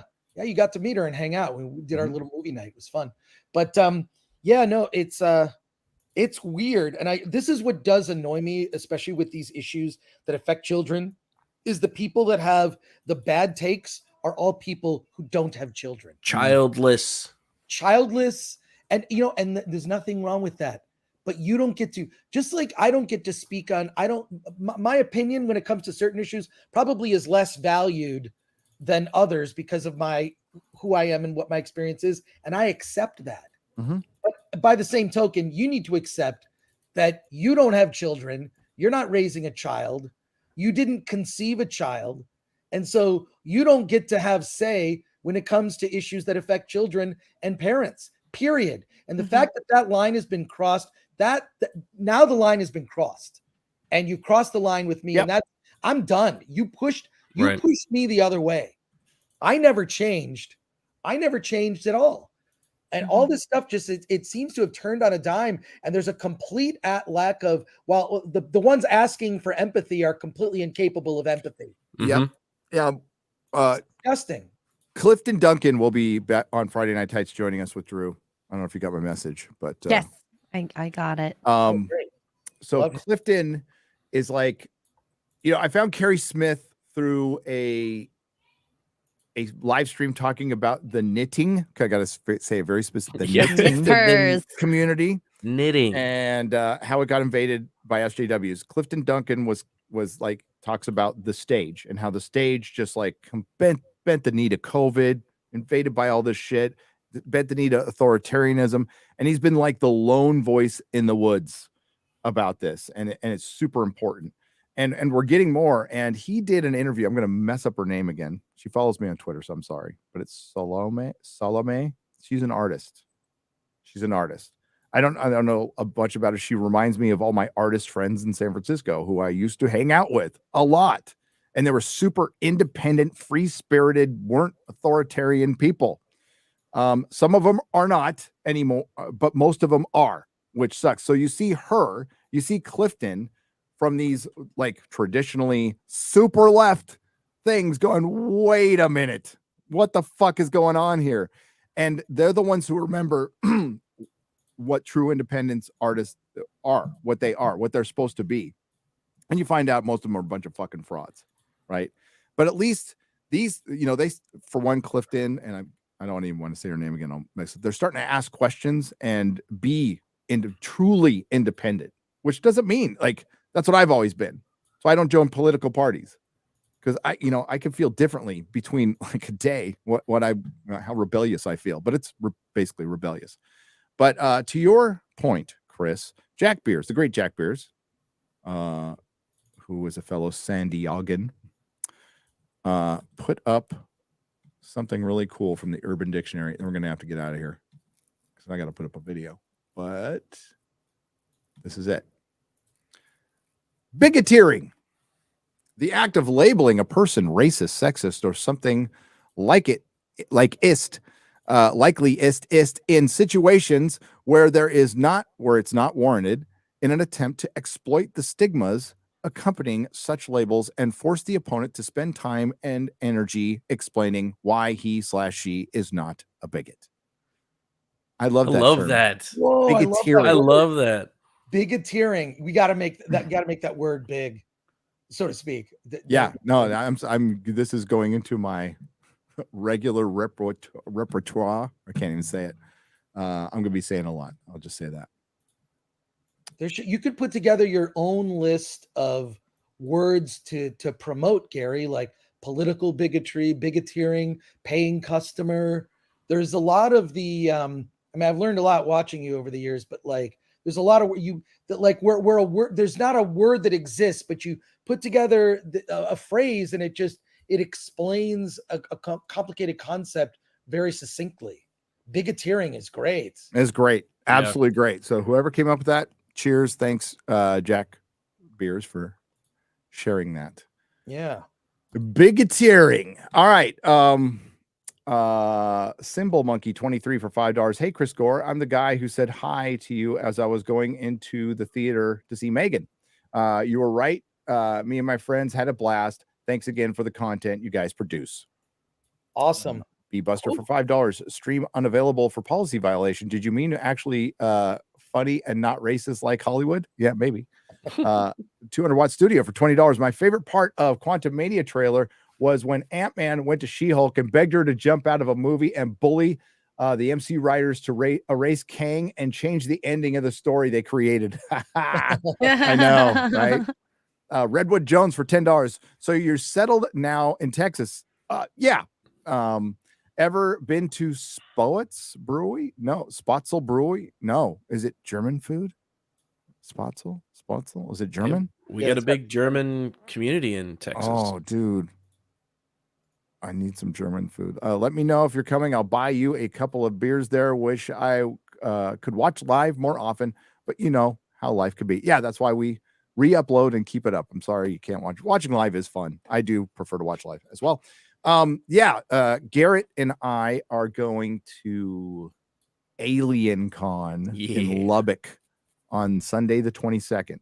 And maybe we'll do like a little thing beforehand if anybody's around. I don't know. Yeah, we should do that.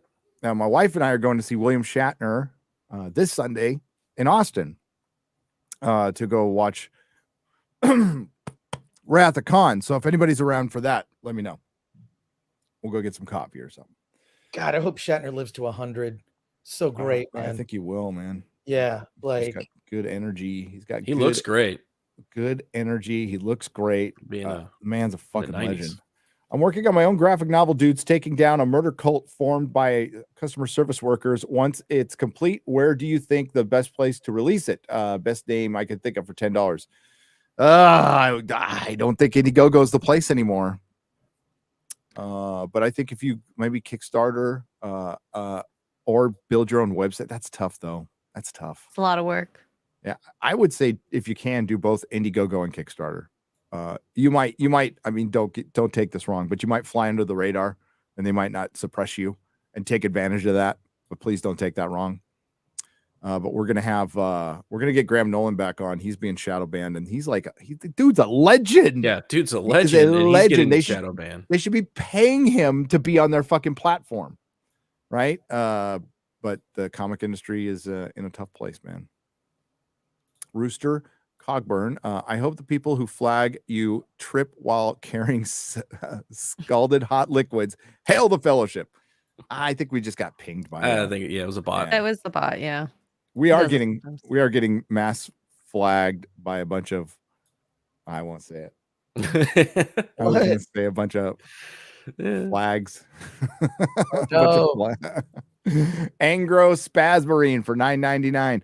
Hey, Chris, do you have any thoughts on Henry Cavill making a Warhammer show for Amazon? He doesn't seem to have any experience behind the scenes in writing / producing / directing, #concerned, but he can guide. He can be a producer. Yeah. And he knows Warhammer. So that's enough for me to go, okay, if he's in a position to be a producer and he knows Warhammer, you could find writers, you can find producers, you could find directors.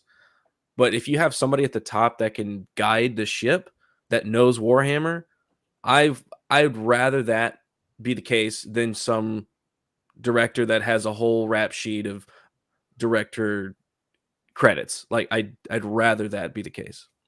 Yep. Yeah, I think he surrounds himself. Yeah. Surrounds You're about to himself say with what the- I'm thinking. Yeah, surrounds himself with the right people, and they're all like-minded, and they're like, nothing matters more than we want to make the best ship possible and make it in the spirit of Warhammer. And maybe Warhammer is the thing that destroys everything and becomes the next great franchise. I mean, it's not like it's a lot to build on, but there's probably a good slice of it you could take out. That would be a great film series or TV series. Just a slice. If it could start a whole genre of dark fantasy sci-fi, that would be rad. And there's so many different directions you can take it too. Yes. So hail the chat. You guys were fantastic today. Hail to the Modrotics. Thank you very much. Thanks to everyone who left super chat and donation. There is Square Ups being worked on. They're being recorded. We're gonna have a special one for the paranormal show, just so you know. And I'll be back Friday Night Tides with Clifton Duncan and Drew Hernandez.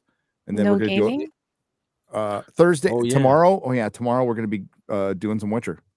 Tomorrow we're gonna be doing some Witcher. What? And then I'm gonna be playing some Witcher on the gaming stream. I think it's after Az's Hot Toys. So tune in to Hot Toys with George and Az. I believe it's noon Central. And then right after that, I'm going to be playing some Witcher. We have a 9-year channel anniversary we got to do. That's going to be it's going to be a special members stream. So that'll be Saturday, I think. And I got a video coming out in just under an hour, 2:30 p.m. Central Time. I'm just Pacific. A little bit. Oops. Go watch it. It's ready to go. I could release it right now, but I got to let it breathe. I got to let it simmer. Yeah. Let it settle. So got to let it percolate. Percolate.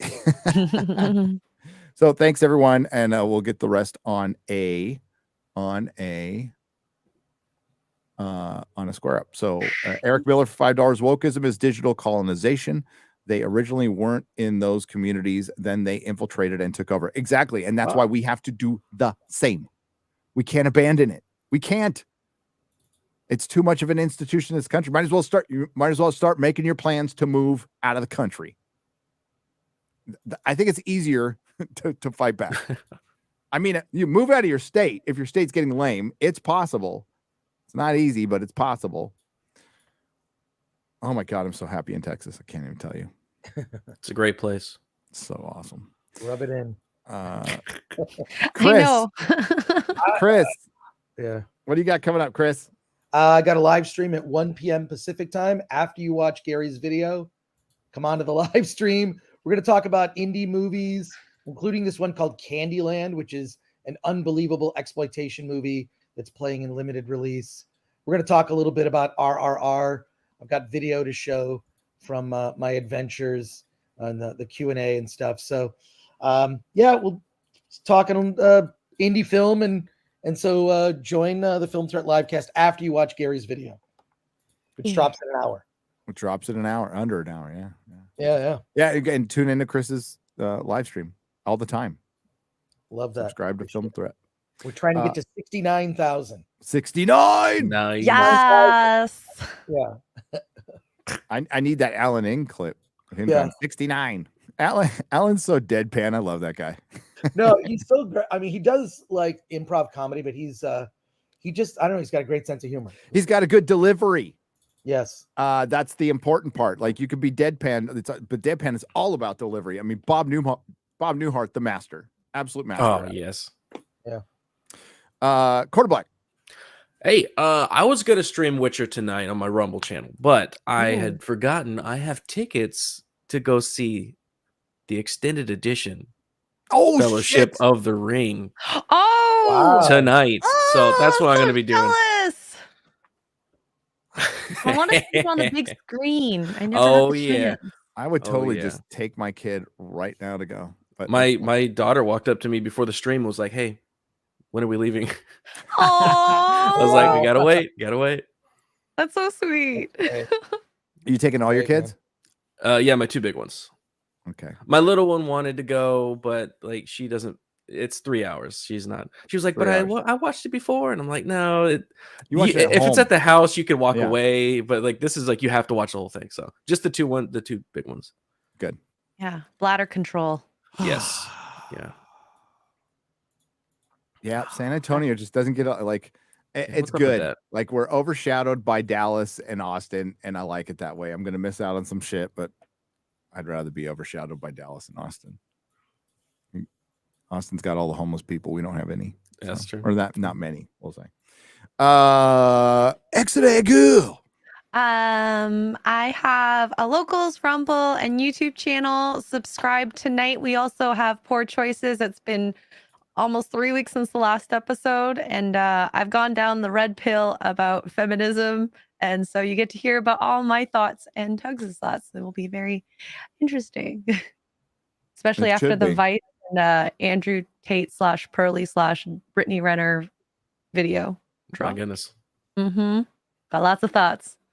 Oh, Brittany's Brittany Fenty Renner. Yep. They did Renner, a panel. It was very interesting to say the least. All their, I think I saw somebody say it in the chat. Was it email about having a debate with some of these right-wing pundits about like should we grow up or not? I'm always open to it. I did not finish high school, so I've never debated like in the college debate kind of way. But I'd certainly back all the nerds. I think the hard part with debates is that people get so angry and then they talk over each other, and you're like, okay, but you need to speak one at a time and actually listen to each other. Yeah, not just I don't like the debate thing. I don't think it would be like Matt Walsh's thing is he doesn't get bombastic. That's the way you have to do it. Just that's the way you have even to do it. You gotta keel, stay cool. just kind of just polite. Stay cool. That'd be polite. Just would be cool. No, I mean, like I don't know. Like he's I would not. I would stick to my guns. There's no way I'd back off ever. There's no argument that could be made that tells me like, oh, we'll be better off if everybody just gave up on having fun. Well, you got to have a different kind of fun. You got to go fishing or hunting. I'm like, you can do all that shit too, and collect action figures. It's okay. I mean, you don't have to go this nuts, but people get It's those little joys in life, those little creature comforts. It's what we work for. It keeps us going. Keeps us going when we're at a mundane job, which I've worked decades of. I don't know if they have. Honestly, I hear a lot of talk, but I don't know if they've worked, 15 years in the auto industry like I have. So I've worked in that real world that they talk about. But like a lot of these guys are just straight out of college and they're pundits, So yeah, let's talk. Let's do it. I don't see any difference between watching sports and that being your thing or watching fantasy movies and that being your thing. They're just your interests. You know what? There's some anime I find creepy as hell, but I'm not going to paint it all of anime with that brush. That would be like saying the porn industry besmirches everything. Well, honestly, Hollywood besmirches the porn industry. Sorry, I got it the wrong way around.